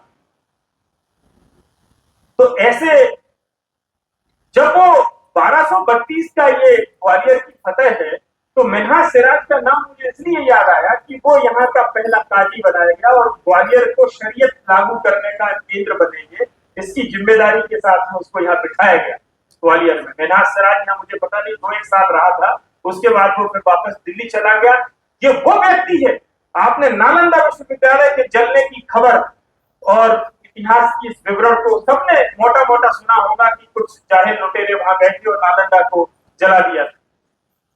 नालंदा को जलाने वाले 2 भाई जिस बख्तियार खिलजी के लुटेरों की टोली में शामिल थे, ये मिन्हाज सिराज जो ग्वालियर में रुका था, ये लखनऊ में जाके उनके इंटरव्यू करके आया, फरगना के थे जो बख्तियार खिलजी के साथ में नालंदा को जलाने में भागीदार थे, उसने अपने डॉक्यूमेंट्स में इनके इंटरव्यू लिखे।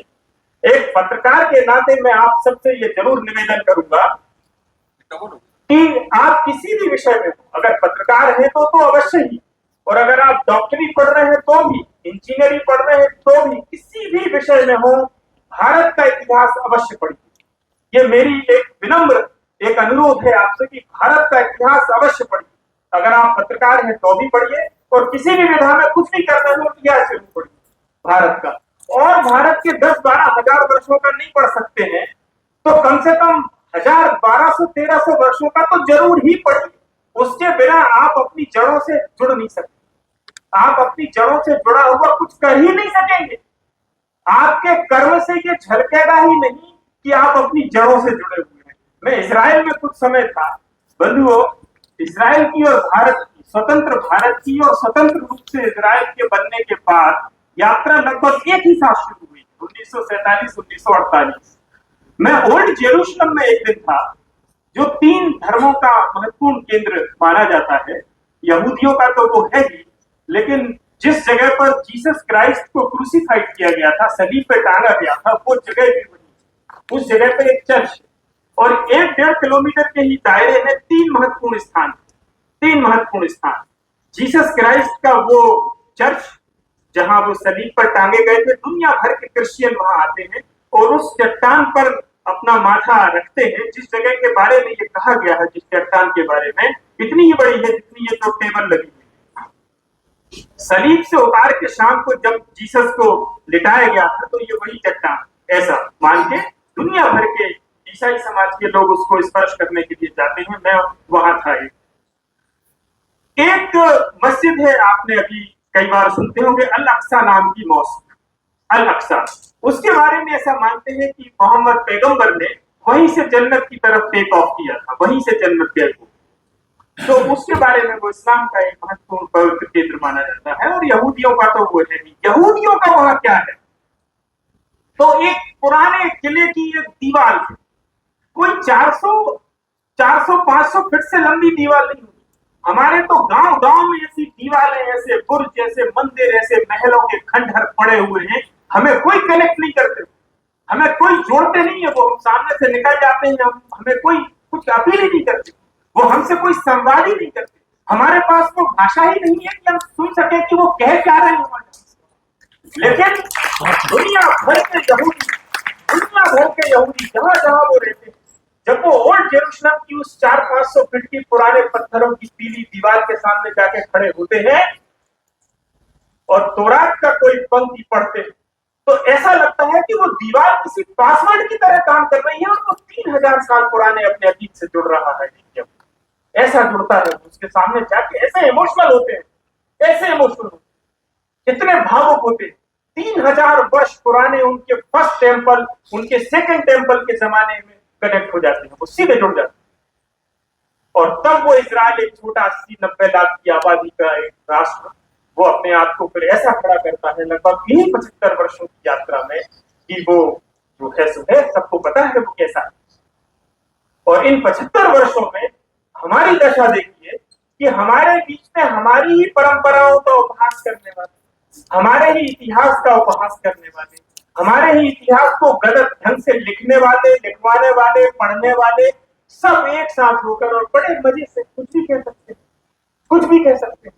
और ये बात केवल पत्रकारिता तक सीमित नहीं, ये फिर सिनेमा में भी।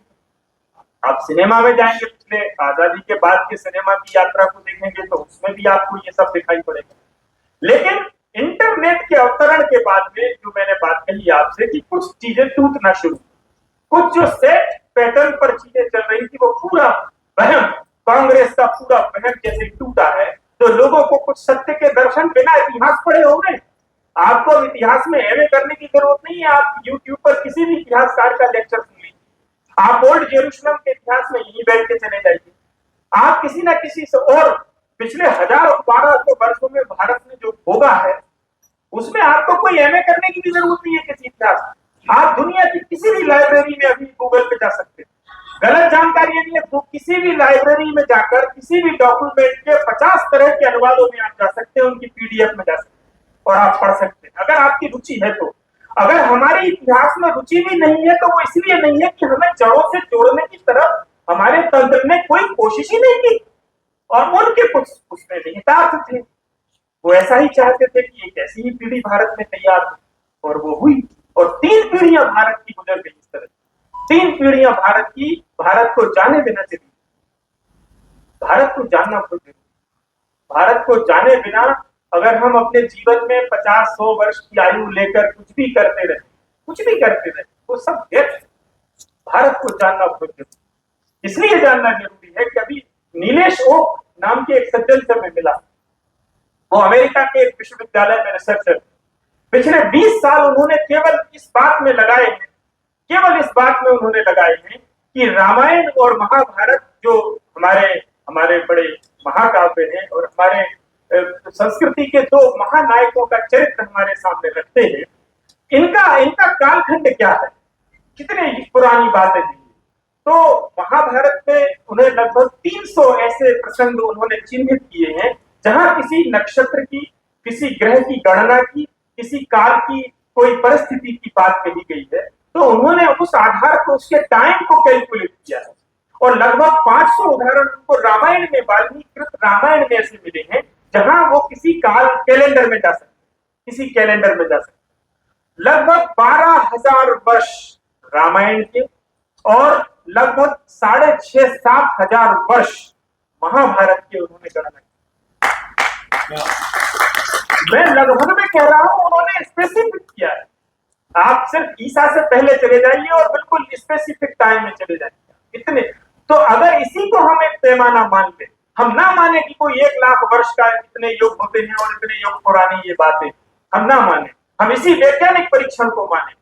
नीलेश ओक के लेक्चर आपको YouTube पे बहुत मिल जाएंगे। अभी भारत में उनके कई व्याख्यान हुए, मुझे एक में उनको सुनने का भी अवसर मिला और उनके साथ बात करने का भी मौका मिला। 12,500 वर्षों से रामायण के बारे में हम जानते हैं। मुझे अभी, मैं अंतिम एक बात कह के अपनी वाणी को विराम दूंगा। मैं अभी जनवरी में अयोध्या में था, 1 महीने लगभग, पूरी जनवरी वही था। मैं 22 तारीख को मैं मंदिर के अंदर था। अयोध्या मेरा कई बार जाना हुआ था। यहाँ जो आप सब विराजमान हैं, एक बार अयोध्या तो गए होंगे अनेक मित्र, एक से अधिक बार भी गए होंगे। मैं 10-12 दफा अयोध्या गया हूँ इसके पहले, और मैं क्या बताऊं कि एक ही बार मैंने रामलला के दर्शन किए थे उस फतेहाल टेंट में, और दूसरी बार जाने का मैं साहस नहीं कर पाया। और जब मैं वहां गया, अखिलेश यादव शायद उस समय मुख्यमंत्री बन गए। हम मंदिरों में जाते हैं तो हम अपने लिए, अपने बच्चों के लिए, अपने परिवार और अपनी देश की खुशहाली के लिए, अपने बच्चों के भविष्य के लिए अब कुछ ना कुछ अपन मांगते ही, क्योंकि वही एक ऐसी जगह है जहां हमें आश्वासन, हमारी आस्था ये आश्वासन देती है कि हम कुछ भी यहाँ मांगेंगे और वो हमें मिलेगा। मेरा ईश्वर मेरी रक्षा करेगा, मेरी मनोकामना की पूर्ति करेगा। लेकिन रामलला के उस टेंट के अंदर जाने, मतलब कलेजा चाहिए उनके सामने कुछ मांगने का, जिन्हें हम 75 वर्षों में एक ढंग का घर नहीं दे पाए। हम कहां से कहां पहुंच गए। हमारे दादाजी, हमारी जो आजादी के समय जो पीढ़ी हमारे नहीं होगी, हमें घोर गरीबी से निकले हुए देश, हम सबके परिवार की दूसरी पीढ़ी पहले बहुत कठिन संघर्षों में यहाँ तक हम लेकर आए। हमारा जीवन स्तर आज उससे बेहतर है जैसा हमारे पिता का था, उससे बहुत बेहतर है जैसा हमारे दादाजी का था। लेकिन हम उन मंदिर में उन्हीं ढंग का मंदिर नहीं बना के दे पाए। ऐसे फटेहाल गंदे टेंट में जहाँ यूपी पुलिस के कर खजूरे, वहां आपका पूरे समय इस बात के लिए अपमान करते थे जब आप उस लोहे के पास बल्लियों के जंगल से गुजर के उस टेंट के सामने पहुंचते थे कि आप दोबारा आने की हिम्मत ना कर पाए। इतना आपको हतोत्साहित करते थे। अगर आपने यहाँ वहां झांकने की कोशिश की तो वो आपको अपमानित करते थे कि आप दोबारा आने की यहाँ हिम्मत ना कर पाए। ऐसी जगह मैं दोबारा अयोध्या कई बार जाना हुआ मित्रों, लेकिन मैं फिर से कभी उस टेंट के सामने जाने का साहस नहीं जुटा पाया। और मैं इस 1 महीने जब वहां रहा तो 12,000 वर्षों से भगवान राम की स्मृतियों को इस समाज ने कैसे सुरक्षित रखा अपने आगोश में। अयोध्या के 250-300 किलोमीटर के क्षेत्र में पत्थर नहीं होता, पत्थर की खदानें नहीं है। इन 12,000 वर्षों में अयोध्या में जो कुछ भी बना है वो सरयू की मिट्टी से बना, और उसी मिट्टी में मिलता रहा और फिर मिट्टी से नया बनता रहा। और 500 साल पहले जो मंदिर वहां गिरा, तो 500 साल पहले जो मंदिर वहां गिरा वो केवल पहली घटना नहीं थी। 1528 में राम मंदिर का गिरना पहली घटना नहीं थी इस्लामियों के हाथों। उसके ठीक 500 साल पहले 1034 में सालार मसूद गाजी नाम के व्यक्ति ने वो कनक महल पहली बार ध्वस्त किया था, जो रामायण के अनुसार जब सीता जी मिथिला से आती हैं पहली बार, तो अपनी बहू के लिए, अपने बेटे और बहू के रहने के लिए स्वर्ण महल बना के कैकेयी ने दिया था, गिफ्ट, उपहार। उस जगह पर जो भी महल बचा रहा होगा हजारों वर्ष बाद, वो कनक भवन आज भी, वो कनक भवन आज भी, उसको 1034 में सालार मसूद ने बाबर के 500 साल पहले तोड़ के ध्वस्त किया। तो 1000 वर्षों से अयोध्या अनेक बार रौंदी गई, लगातार रौंदी गई।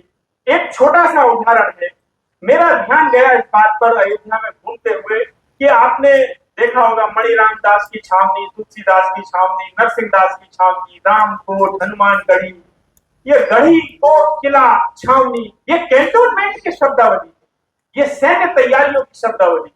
राम की नगरी में जो संतों की नगरी थी, वहां ये सैन्य तैयारियों के शब्द क्या कर रहे हैं? कहां संतों की छावनियां थोड़ी होती, संतों के आश्रम होते। गढ़ी किसकी होती है? कोट किसके हैं? किले किसके हैं? लक्ष्मण किला, रामकोट, छावनियां तो अनंत है। गोस्वामी तुलसीदास की छावनी। तो इन 1000 वर्षों में कभी भी कहीं से भी आक्रमण हो सकता। और दिल्ली पर काबिज होने के बाद 12वीं सदी में तुर्कों के बंगाल की तरफ जितनी लूट हुई है, जब मैं इतिहास के उन विवरणों को पढ़ता हूं तो गूगल मैप पर उनके रूट फॉलो करता हूं, ये कहां से निकल के कहां गए और वो जगह आज कहां है। तो जब दिल्ली से निकलकर बंगाल की तरफ लूट के जितने भी ये तुर्क, खिलजी, तुगलक और मुगल ये रेड करते थे, तो ये अवध, अयोध्या और दरभंगा और ऐसे लखनऊ की होकर वहां आगे बढ़े। पूरा ये रूट अयोध्या को छोड़ नहीं सकते थे, लगातार रौंदी गई थी, लगातार रौंदी गई। तो क्या उपाय है इनसे बचने का? इनसे बचने का क्या उपाय है? तो इनके संतों के जो डेरे हुआ करते थे, वहां युवा अवस्था के जो सन्यासी उनके डेरों में रहते थे, 20, 25, 30 वर्ष की आयु के, शरीर से बलिष्ठ हैं, थोड़े झगड़ालू भी हैं, भजन करते हैं, लेकिन अगर उलझने की बात आ जाए तो आगे बढ़ने पे उलझते हैं। हर व्यक्ति की कुछ प्रकृति होती है। उन गुरुओं को यह पता था कि ये लोग, इनको आगे करो। हर डेरे में 10-20 ऐसे युवा जो लड़ाके स्वभाव के थे, उनकी टोलियां बनी और ऐसे एक संयुक्त अयोध्या की एक आर्मी की तरह ये उनका मुकाबला करते।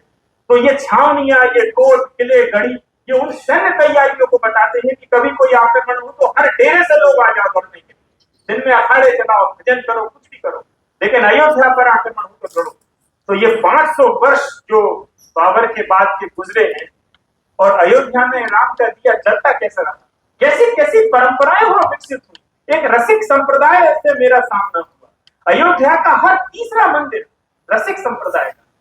रामानंदाचार्य की परंपरा में 12वीं सदी में जब रामानंदाचार्य हुए तो उस समय तक ईश्वर की अवधारणा ये थी कि कोई आसमान में है, ऊपर है कहीं, वो आप तपस्या करेंगे तो आपको मिलेगा। रामानंदाचार्य ने कहा नहीं, उन्होंने एक राम के रूप में एक ऐसा ईश्वर आपको दे दिया कि इनकी सुबह शाम सेवा करो, ये यही है, इनकी सुबह शाम सेवा करो, कुछ दूसरा विषय जीवन में मत लाने दो। इस परंपरा को जिन लोगों ने अपनाया, उनकी कठिन दिनचर्या आप सुन लेंगे तो आप सो नहीं पाएंगे। उन्होंने पूरा जीवन लगा दिया राम की सेवा में।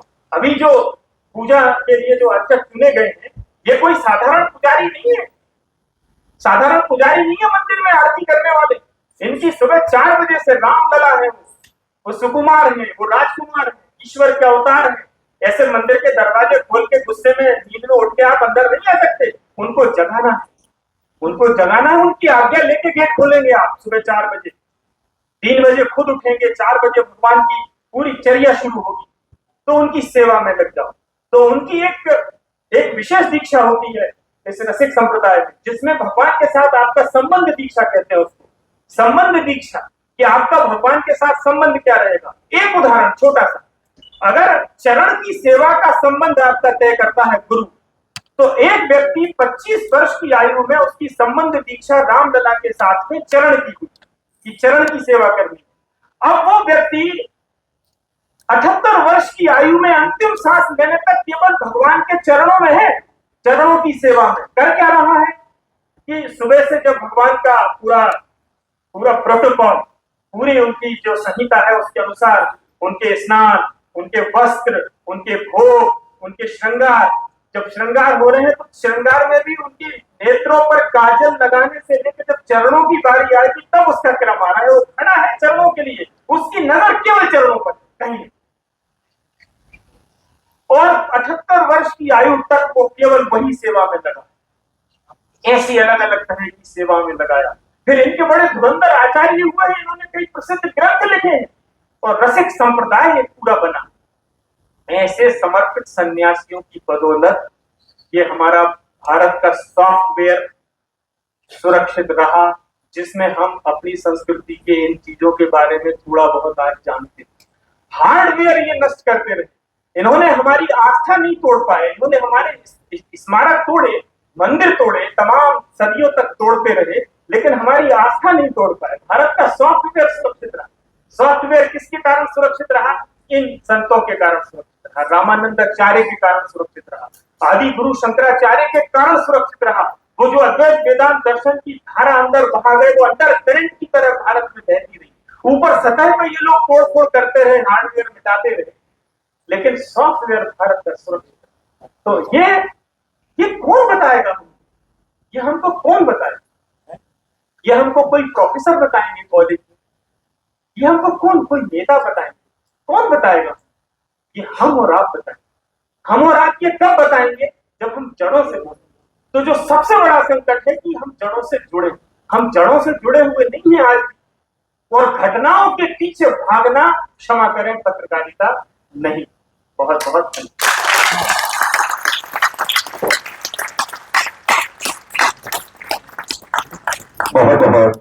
धन्यवाद आदरणीय तिवारी जी। निश्चित तौर पर आपने अपने ओजस्वी उद्बोधन में बता दिया कि कौन सी चुनौतियां हैं जिनसे निपटना है और इस कार्य में पत्रकार बंधु किस तरीके से आगे आ सकते हैं। इतिहास से संवाद करना, ये हमें सीखना होगा, ये एक चुनौती है। स्व के बोध का जागरण करना होगा, ये एक चुनौती है। तो इस कार्य में पत्रकार बंधु निश्चित रूप से सक्षम होकर आगे आएंगे, आ भी रहे, तभी तो परिवर्तन दिख रहा। संवाद की श्रृंखला को आगे बढ़ाते हैं। कार्यक्रम की अध्यक्षता कर रहे हैं श्री यशवर्धन जैन जी से मैं आग्रह करता हूँ कि वे आए और अध्यक्षीय उद्बोधन। देव जी, भारत और मोहम्मद वाजपेयी के आदर्शों के अनुरूप पत्रकारिता करने का संघर्ष के इस अवसर पर हम सबको लेना चाहिए। न्यास अपनी ओर से अच्छी पत्रकारिता को प्रोत्साहन देने का पिछले 30 वर्षों से प्रयास कर रहा है। न्यास के उपाध्याय के रूप में मुझे से जुड़ने का अवसर मिला, यह मेरे लिए सौभाग्य की बात। न्यास द्वारा आगे भी पत्रकार के इसमें, पत्रकारिता के इसमें मामा जी के जीवन के आदर्शों के अनुसार काम करने का संकल्प लेते हैं। धन्यवाद आदरणीय यशवर्धन जी। कार्यक्रम ही यशस्वी है तो शब्दों में कहीं ना कहीं त्रुटि स्वाभाविक है जी। निश्चित तौर से कार्यक्रम में यश ही यश है। और अब कार्यक्रम का वो चरण जिसे हम उत्कृष्ट पत्रकारिता सम्मान के नाम से चयन कर रहे हैं, लेकिन इस सम्मान की प्रक्रिया का जो एक अंग था, कैसे उनको चुना जाए, कैसे चयन किया जाए जिनका सम्मान होना है। इस चयन प्रक्रिया के लिए एक दुष्कर कार्य था और चयन समिति ने इस दुष्कर कार्य को बखूबी निभाया। तो कैसे किया, क्या मापदंड रहे, क्या मानदंड रहे, इन सब बातों को जानते हैं चयन समिति के अध्यक्ष वरिष्ठ पत्रकार श्री ब्रजमोहन शर्मा जी के मुख से। आदरणीय ब्रजमोहन जी। सम्मानीय मंच, सभागार में उपस्थित सभी वरिष्ठ जन एवं पत्रकार साथियों, पत्रकारों को सम्मान जिस तरह से इस कार्यक्रम की मूल आत्मा है, उसी तरह से उन पत्रकारों का चयन करना वास्तव में एक बहुत बड़ी जिम्मेदारी का काम होता है। इस काम में मैं सामने हूँ। इसके अलावा बहुत सारे हमारे पत्रकार साथी, वरिष्ठ जन, हमारे साथ काम करने वाले, नित्य मिलने वाले पत्रकार साथी हैं, जो प्रत्यक्ष रूप से अप्रत्यक्ष रूप से पूरी प्रक्रिया को संपन्न कराते हैं। और यह पूरी प्रक्रिया काफी लंबे समय से शुरू हो जाती है। और इस दौरान इसमें दो बातों का विशेष ध्यान रखा जाता है। एक तो पारदर्शिता, पारदर्शिता है कि नहीं, गोपनीयता के साथ गोपनीयता इसलिए बरती जाती है ताकि वो दूषित न हो प्रक्रिया। इसमें पत्रकारों की सबसे पहले जो टोली है, जो वर्ष भर पत्रकारों के बीच में काम करती है, पत्रकार ही होते हैं। वो कई सालों से पत्रकार का जुड़े हुए लोग होते हैं, जो विभिन्न समाचार पत्रों, मीडिया हाउस, उनसे जुड़े हुए जो वरिष्ठ लोग हैं, उनसे संपर्क करके प्रारंभिक तौर पर एक अलग अलग श्रेणियों में सूची तैयार करती है।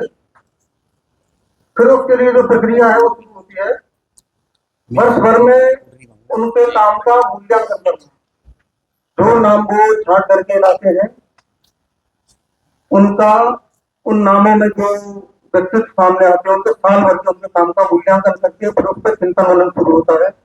अगला चरण होता है जो उस विधा के जानकार हैं, उसके विशेषज्ञ हैं उस श्रेणी के, उन लोगों से उसके बारे में चर्चा करना, फीडबैक लेना, उनके काम का मूल्यांकन को लेकर के उनसे एक मेरिट जैसी लिस्ट बनाकर तैयार करना। अगला चरण होता है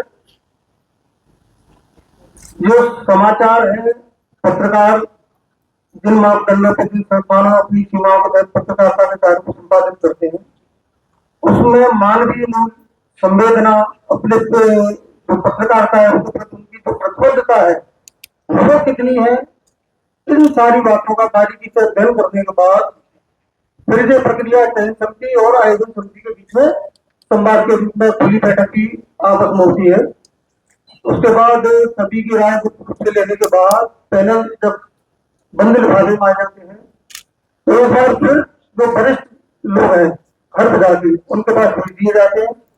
उनके आने के बाद वो 4-5 बिंदुओं को फिर से परखते हैं, जो कसौटी होती है उनके कार्य की गुणवत्ता कैसी है, खबरों की कंटेंट क्या है, उनकी दिशा क्या है, उनका प्रेजेंटेशन कैसा है, शैली कैसी है, समाज के प्रति उनका कनेक्ट करने का तरीका क्या है, समाज के हित में उनका दृष्टिकोण क्या है, ये सारी बातें भी देखी जाती हैं। और ध्येयनिष्ठ पत्रकारिता की दृष्टि से उनका जो काम है वो कहाँ किस जगह स्टैंड करता है, इस सबके बीच आखिर पत्रकार समाज का एक अंग है, समाज के लिए काम करता है, तो उसके काम में सामाजिक सरोकारों का स्थान क्या है और इसका परीक्षण करने वाले लोग उन्हें किस दृष्टि से कितने नंबर देते हैं, ये भी उसमें एक बड़ा महत्वपूर्ण घटक होता है। इस सबके साथ साथ जो एक और महत्वपूर्ण बात है, उस पत्रकार की समाज में छवि क्या है। अपने काम को करते हुए, तमाम चुनौतियों का सामना करते हुए वो अपने इस दायित्व का निर्वहन करता है। इस बीच में समाज में अपनी छवि की कितनी चिंता करता है, अपनी छवि को किस तरह से बचा करके या मेंटेन करके रखता है, ये भी इसका बहुत बड़ा मानदंड रहता है।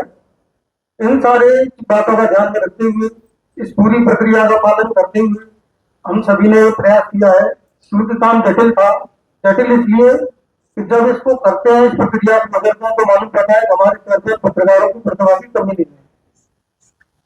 हर श्रेणी में बड़ा मुश्किल हो जाता है बेहतर नाम, श्रेष्ठ नाम झाड़ पाना, एक नाम निकाल पाना, और जो इस प्रक्रिया में शामिल है वो सब इससे घबराहट हो रहे हैं। लेकिन बहुत लोगों ने अच्छे स्तर पर बहुत ईमानदारी से इन सारे मापदंडों को ध्यान में रखने का प्रयास किया है। अब वो सारे नाम आपके सामने आने वाले, इसलिए मैं अपने आपको परिचय चाहता हूँ, अपनी वाणी को विराम देता। धन्यवाद। धन्यवाद आदरणीय प्रज्वल जी। और श्रृंखला आरंभ करते हैं सम्मान की। कार्यक्रम के संयोजक आदरणीय बलराम जी ने अपने संबोधन में बताया था कि एक नया सम्मान, और सम्मान उसको जिसे नाम दिया गया है कर्मवीर।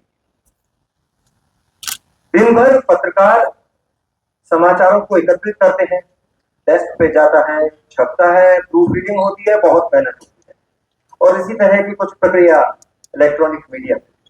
लेकिन समाचार पत्र छप जाने के बाद सुबह हम सभी को प्रतीक्षा रहती है सबसे पहले मेरे मोहल्ले में, मेरे घर में समाचार पत्र आना चाहिए। और वो दायित्व जो व्यक्ति निभाता है वही कर्मवीर है। और आज कर्मवीर रूपी सम्मान इस व्यक्तित्व को दिया जा रहा है। मैं सादर आमंत्रित करता हूं आपकी करतल ध्वनि के साथ श्री स्वामी प्रसाद पाठक। स्वामी प्रसाद पाठक जी के बारे में मैं आपको जानकारी दूं। 52 वर्ष पूर्व 1972 में दैनिक भास्कर से बतौर मशीन मैन आपने अपना करियर शुरू किया। इसके बाद नवप्रभात, स्वदेश, जलखान, लोकगाथा, दैनिक आज और उसके बाद दैनिक भास्कर में भी आपने काम किया। वर्तमान में आप सांध्य दैनिक सुदर्शन एक्सप्रेस में अपनी सेवाएं दे रहे हैं। स्वामी प्रसाद पाठक जी ने उस समय समाचार पत्रों में कार्य शुरू किया जब 6 पेज के समाचार पत्र के लिए 20 घंटे का समय लगता था और अखबार ट्रेडल मशीन पर छपता था। उस दौर में भी यदि कोई देर रात खबर होती थी तो वो छपते छपते कॉलम में हाथ से लिखकर समाचार लगा दिया करते थे। पाठक को लेखन का भी शौक रहा। वो जो लिखते थे वो प्रकाशित होता था। 1985 से उन्होंने वह कार्य किया जिसके बिना अखबार छापना ही व्यर्थ है। वो पाठकों के घर प्रतिदिन सर्दी, गर्मी, बरसात की परवाह किए बिना सुबह सुबह अखबार पहुंचाते थे। 68 वर्ष की आयु में भी वे यह कार्य आज भी कर रहे हैं। ऐसे कर्मवीर का सम्मान करते हुए हमें गौरव का अनुभव हो रहा है।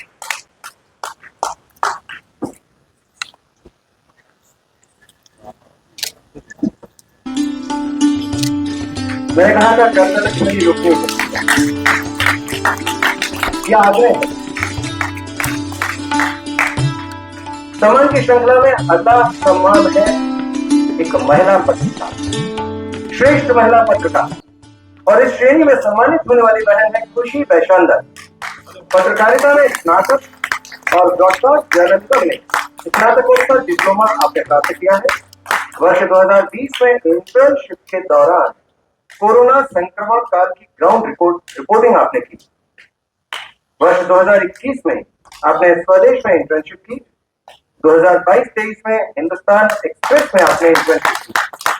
वर्तमान में MP तक में वेबसाइट वर्क का प्रशिक्षण प्राप्त कर रही हैं और समाज सेवा के कार्य में भी आगे हैं।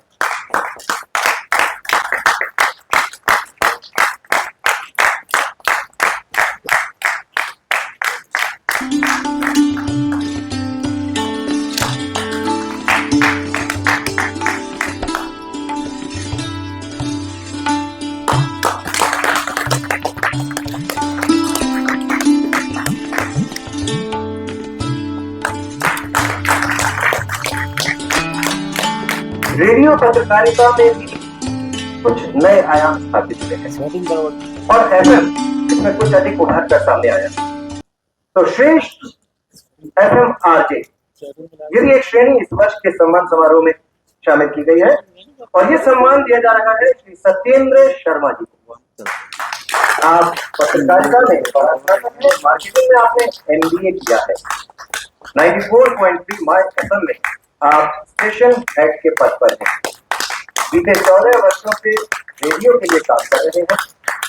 2010 में BTN टाइम्स, 2011 में माय FM, 2012 में टाइम्स ऑफ इंडिया और 2020 में पुनः माय FM में आप काम कर रहे हैं।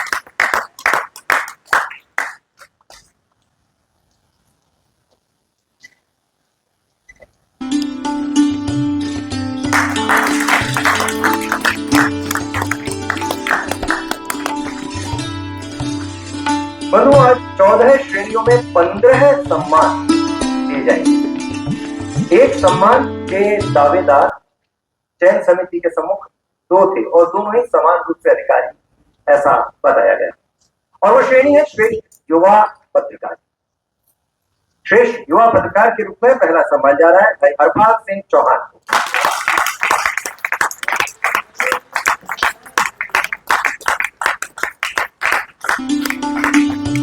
भाई हरपाल वर्तमान में आचरण समाचार पत्र में कार्य करते हैं। आप स्नातक शिक्षित हैं। 18 वर्षों से पत्रकारिता में कार्य करते हैं। BTN टाइम्स, राज एक्सप्रेस, पत्रिका समाचार पत्र में आप क्राइम की खबरों की जिम्मेदारी निभाते हैं और वर्तमान में आचरण समाचार पत्र में वरिष्ठ क्राइम संवाददाता आप अपनी सेवाएं दे रहे हैं।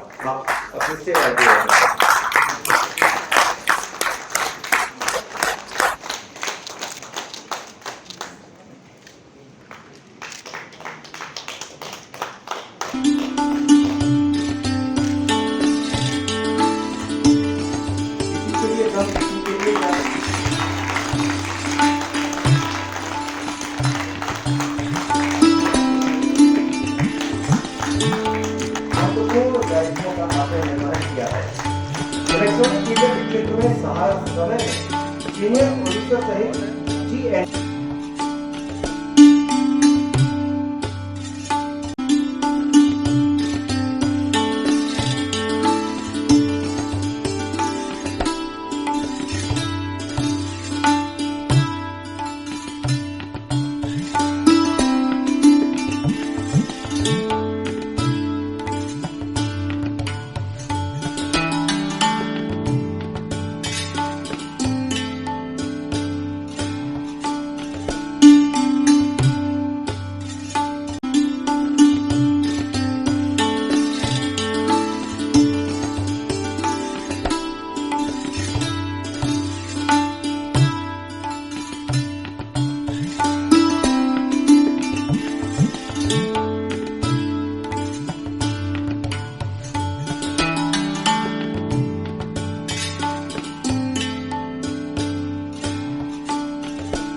स्टोरी को लेकर आपको विशेष पुरस्कार भी दे चुका है।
मुझे 5 मिनट का समय दिया गया है तो मैं कोशिश करूंगा कि अपनी पूरी बात इस अवधि में पूरी करूँ।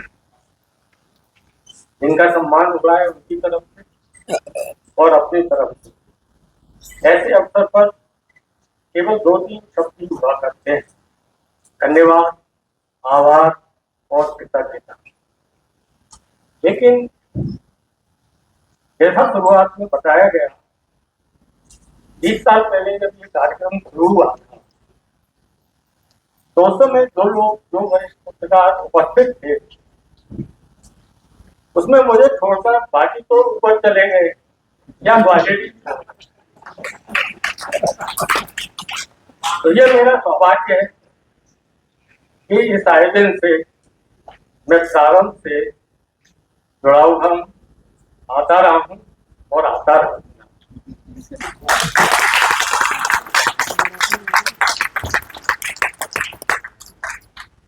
जैसा रिजमोहन शर्मा जी ने कहा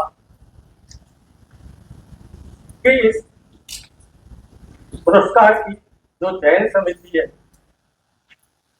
उसमें बहुत पारदर्शिता है।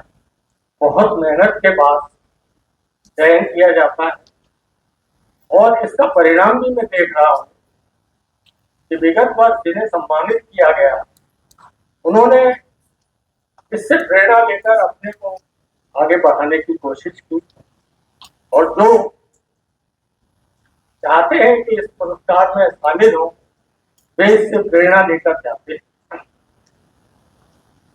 आज जब पप्पू जी ने मुझे सम्मानित किया, यशवंत जी ने, तो मुझे 1978-79 के वो दिन याद आ गए जब वो दैनिक स्वदेश में नियमित रूप से आते थे। आज विशिष्ट अतिथि के रूप में उनका व्याख्यान सुनकर ये लगा कि मामा जी के सपने अपनी जीवंतता के साथ आने वाली पीढ़ी तक जा रहे हैं, और मैं चाहता हूं कि ये सिलसिला चलता रहे। आज के मुख्य अतिथि कुलपति जी का आपको जो परिचय दिया उसमें एक बात को कहने से रह गई कि कुलपति जी भी एक दौर में प्रेस को लेकर प्रेस से और विश्वविद्यालय को जोड़ने का काम करते। पत्रकारिता एक ऐसी चीज है, प्रेस ऐसी चीज है जो आम आदमी से लेकर खास आदमी तक के जीवन में शामिल है। और आज की सबसे बड़ी उपलब्धि, जो इस आयोजन की भी सबसे बड़ी उपलब्धि है, वो ये है कि आज हमें संवाद करने के लिए आदरणीय विजय मनोहर तिवारी जैसा व्यक्तित्व मिला, इसने हमारी आंखें खोल दी। एक प्रसंग पर तो मैं उन्हें आजीवन याद रखूंगा, तो आपको भी मालूम होना चाहिए कि वो जो बात आपकी है उसे तिवारी जी आपको याद दिला रहे हैं। 12 दिसंबर 1232 को इल्तुतमिश ने जो कुछ किया ग्वालियर में, और उसको मिन्हाज राज में जो कुछ लिखा, ऐसा प्रस्तुतिकरण मैंने ग्वालियर में नहीं देखा। हालांकि पूरे इतिहास पर एक समाचार पत्र में पूरी सीरीज छप चुकी, लेकिन ये कहकर उन्होंने याद दिलाया है कि आप जीवन के किसी भी क्षेत्र से हो, अगर आप अपने इतिहास से नहीं जुड़े तो आप जीवन की सबसे बड़ी भूल करते जाए। जलालुद्दीन खिलजी जवाला था, जो कुछ उन्होंने गिनाया है कितना किलो सोना लेके वहां से निकला देवगिरी से, तब जलालुद्दीन खिलजी ग्वालियरी, और उसने एक छावदार कक्ष बनवाया और जिस पर लिखा कि मैं यहाँ इसलिए बनवा के जा रहा हूं कि कुछ लोग यहाँ आकर छांव का लाभ ले सके। पर उसको नहीं मालूम था कि उसकी छांव खत्म होने वाली है। वो सीधा अपने भतीजे के दर से दिल्ली पहुंचा और वहां उसका खर्च कर दिया। मैंने प्रसंगवश बात ये की, सवाल ये है कि आपके इतिहास को अगर हमारे मुख्य वक्ता और अतिथि वक्ता याद दिलाएंगे तो ये भी पत्रकारिता के साथ एक न्याय होगा। हमारी संस्कृति और हमारे अतीत को जोड़कर ही हमारा बन। तो इस चयन समिति को, विशेष रूप से आपके संयोजक जी को, एक बात मैं और आखिरी कहूंगा जो इसी अवसर पर कहनी भी चाहिए, और जो लोग पुरस्कृत हुए और शायद वो भी ये कहना चाहे कि संयोजक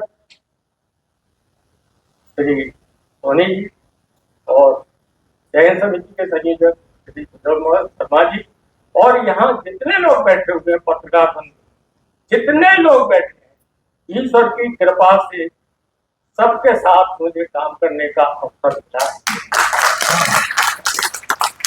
और जो बात मैं कहना चाह रहा हूं वो आप सुन लीजिए कि पत्रकारिता की विश्वसनीयता और उसकी चुनौतियों से काम करते समय ये काम कितना मुश्किल है कि इन सभी में से कोई ऐसा नहीं है जिससे मेरी खटपट न हो। और उनका आदरणीय ब्रजमोहन शर्मा जी भी शामिल और उसमें बदनाम होने की भी साजिश। लेकिन इस संस्था का, मामा जी का नाम केवल भारत जी की प्रेरणाएं और एक पारदर्शी जय समिति का मैं आभारी हूँ कि उन्होंने मुझे इस अवसर के लिए चुना, और उससे भी ज्यादा कि मुझे बोलने का अवसर दिया।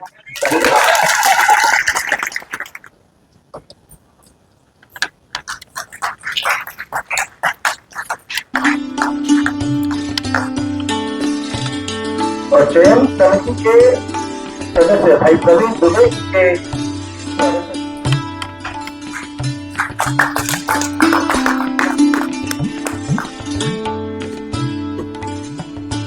मैं भाई नवीन सविता जी से आग्रह करता हूँ कि वे मंच की ओर आए। अब अतिथियों को स्मृति चिन्ह प्रदान करने हैं और कार्यक्रम के मुख्य मुझे लगा कहना पड़ेगा कुछ तालियां हो जाए।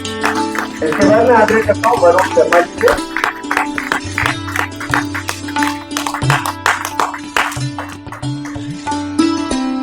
वरुण शर्मा जी आए और कार्यक्रम के विशिष्ट अतिथि श्री यशवंत जी को स्नेहिल स्मृति चिन्ह भेंट करें।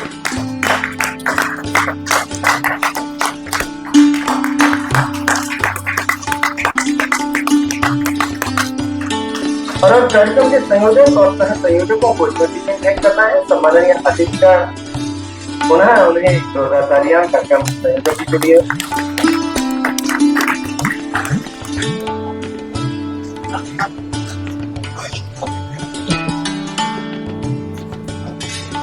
इसके बाद प्रियंक शर्मा जी आए, सह संयोजक रवि उपाध्याय जी को स्मृति चिन्ह भेंट करने में अतिथियों का सहयोग करेंगे।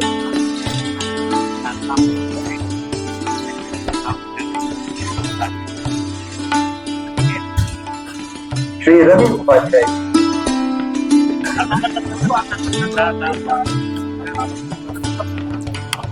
आयुष जी भी कृपया मंच की ओर आ जाए।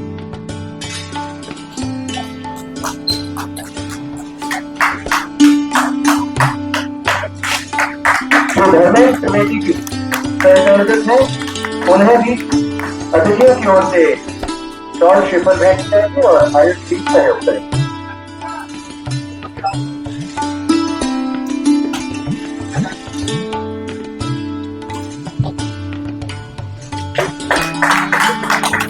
इसके बाद संयोजक श्री विनोद शर्मा जी, अतिथियों से आग्रह है कि विनोद शर्मा जी को शॉल श्रीफल भेंट कर और स्नेहिल स्मृति चिन्ह भेंट कर उनका भी स्वागत करता है। आपसे अंतिम आज के कार्यक्रम के लिए आग्रह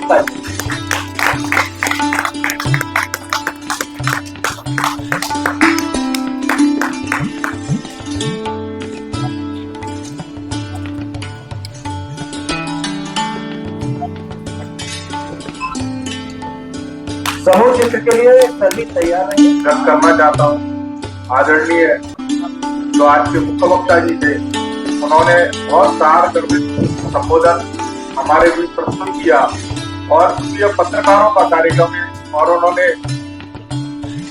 जो अपनी बात रखी कि जो जड़ों से नहीं जुड़ा वो पत्रकार नहीं, तो यह बात हमेशा हम सबको ध्यान रखी है। तो अपनी व्यस्तता के बीच समय निकालकर वे यहाँ आए, हमारे आग्रह पर लगातार लेखन में और पत्रकारिता के क्षेत्र में सक्रिय समय निकालना बेहद कठिन कार्य है। तो मैं उनका आभार व्यक्त करूंगा कि वे इस कार्यक्रम में आए। इसके साथ ही आदरणीय आज के विशिष्ट अतिथि आज के विशिष्ट अतिथि और मंचासीन अन्य अतिथिगणों का भी मैं आभार व्यक्त करूंगा कि वे अपना समय निकाल कर आए और इस कार्यक्रम में शामिल हुए।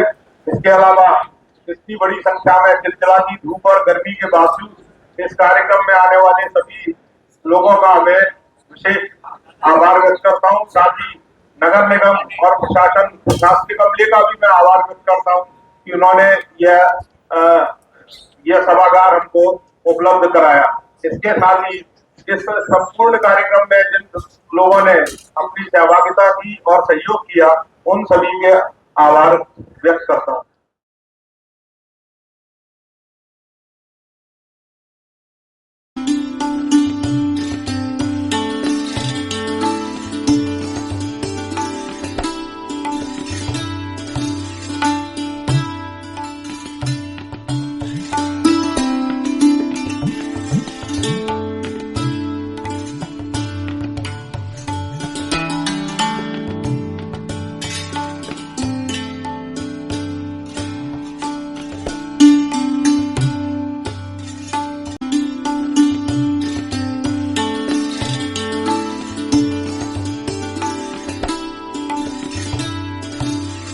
नारद जयंती के मौके पर आज जो व्याख्यान हुआ है उसमें युवा पत्रकारों को मेरा एक ही संदेश है, एक ही निवेदन है और अनुभव से की हुई बात है ये कि अपना इतिहास पढ़ना बहुत ज़रूरी है।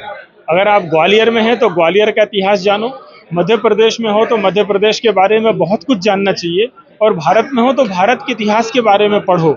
आप 10,000 का नहीं पढ़ सकते हो तो 1,000 वर्षों का इतिहास जरूर पढ़ो। उसको पढ़ने के बाद आप जो भी करेंगे वो आपका काम निखरा हुआ होगा, अलग ही निखरा हुआ होगा। इतिहास को पढ़े बिना आप अपनी जड़ों से नहीं जुड़ सकते हैं, ये मेरा कहना है। इस संस्था के बारे में 20 साल से ये जो प्रयास पूरे देश में हो रहे हैं नारद जयंती के और पत्रकारों को जोड़कर, ये बहुत अद्भुत प्रयास है और मैं 20 साल से ही जुड़ा हुआ हूँ और देश के अलग अलग हिस्सों में जाने का मौका मिला है मुझे। पहली बार ग्वालियर आया हूँ और मुझे वाकई यहाँ आकर अच्छा लगा कि इन 20 वर्षों में ये कार्यक्रम, इतना स्थापित कार्यक्रम यहाँ हुआ है जिसने सभी आयु वर्ग के सभी माध्यमों के, डिजिटल, प्रिंट, टीवी, सब पत्रकारों को एक मंच पे लाने का काम। एक अच्छा गेट टुगेदर होता है, हम लोग आपस में मिलते हैं और जो भी हमारे अनुभव हैं वो एक दूसरे के साथ शेयर करते हैं।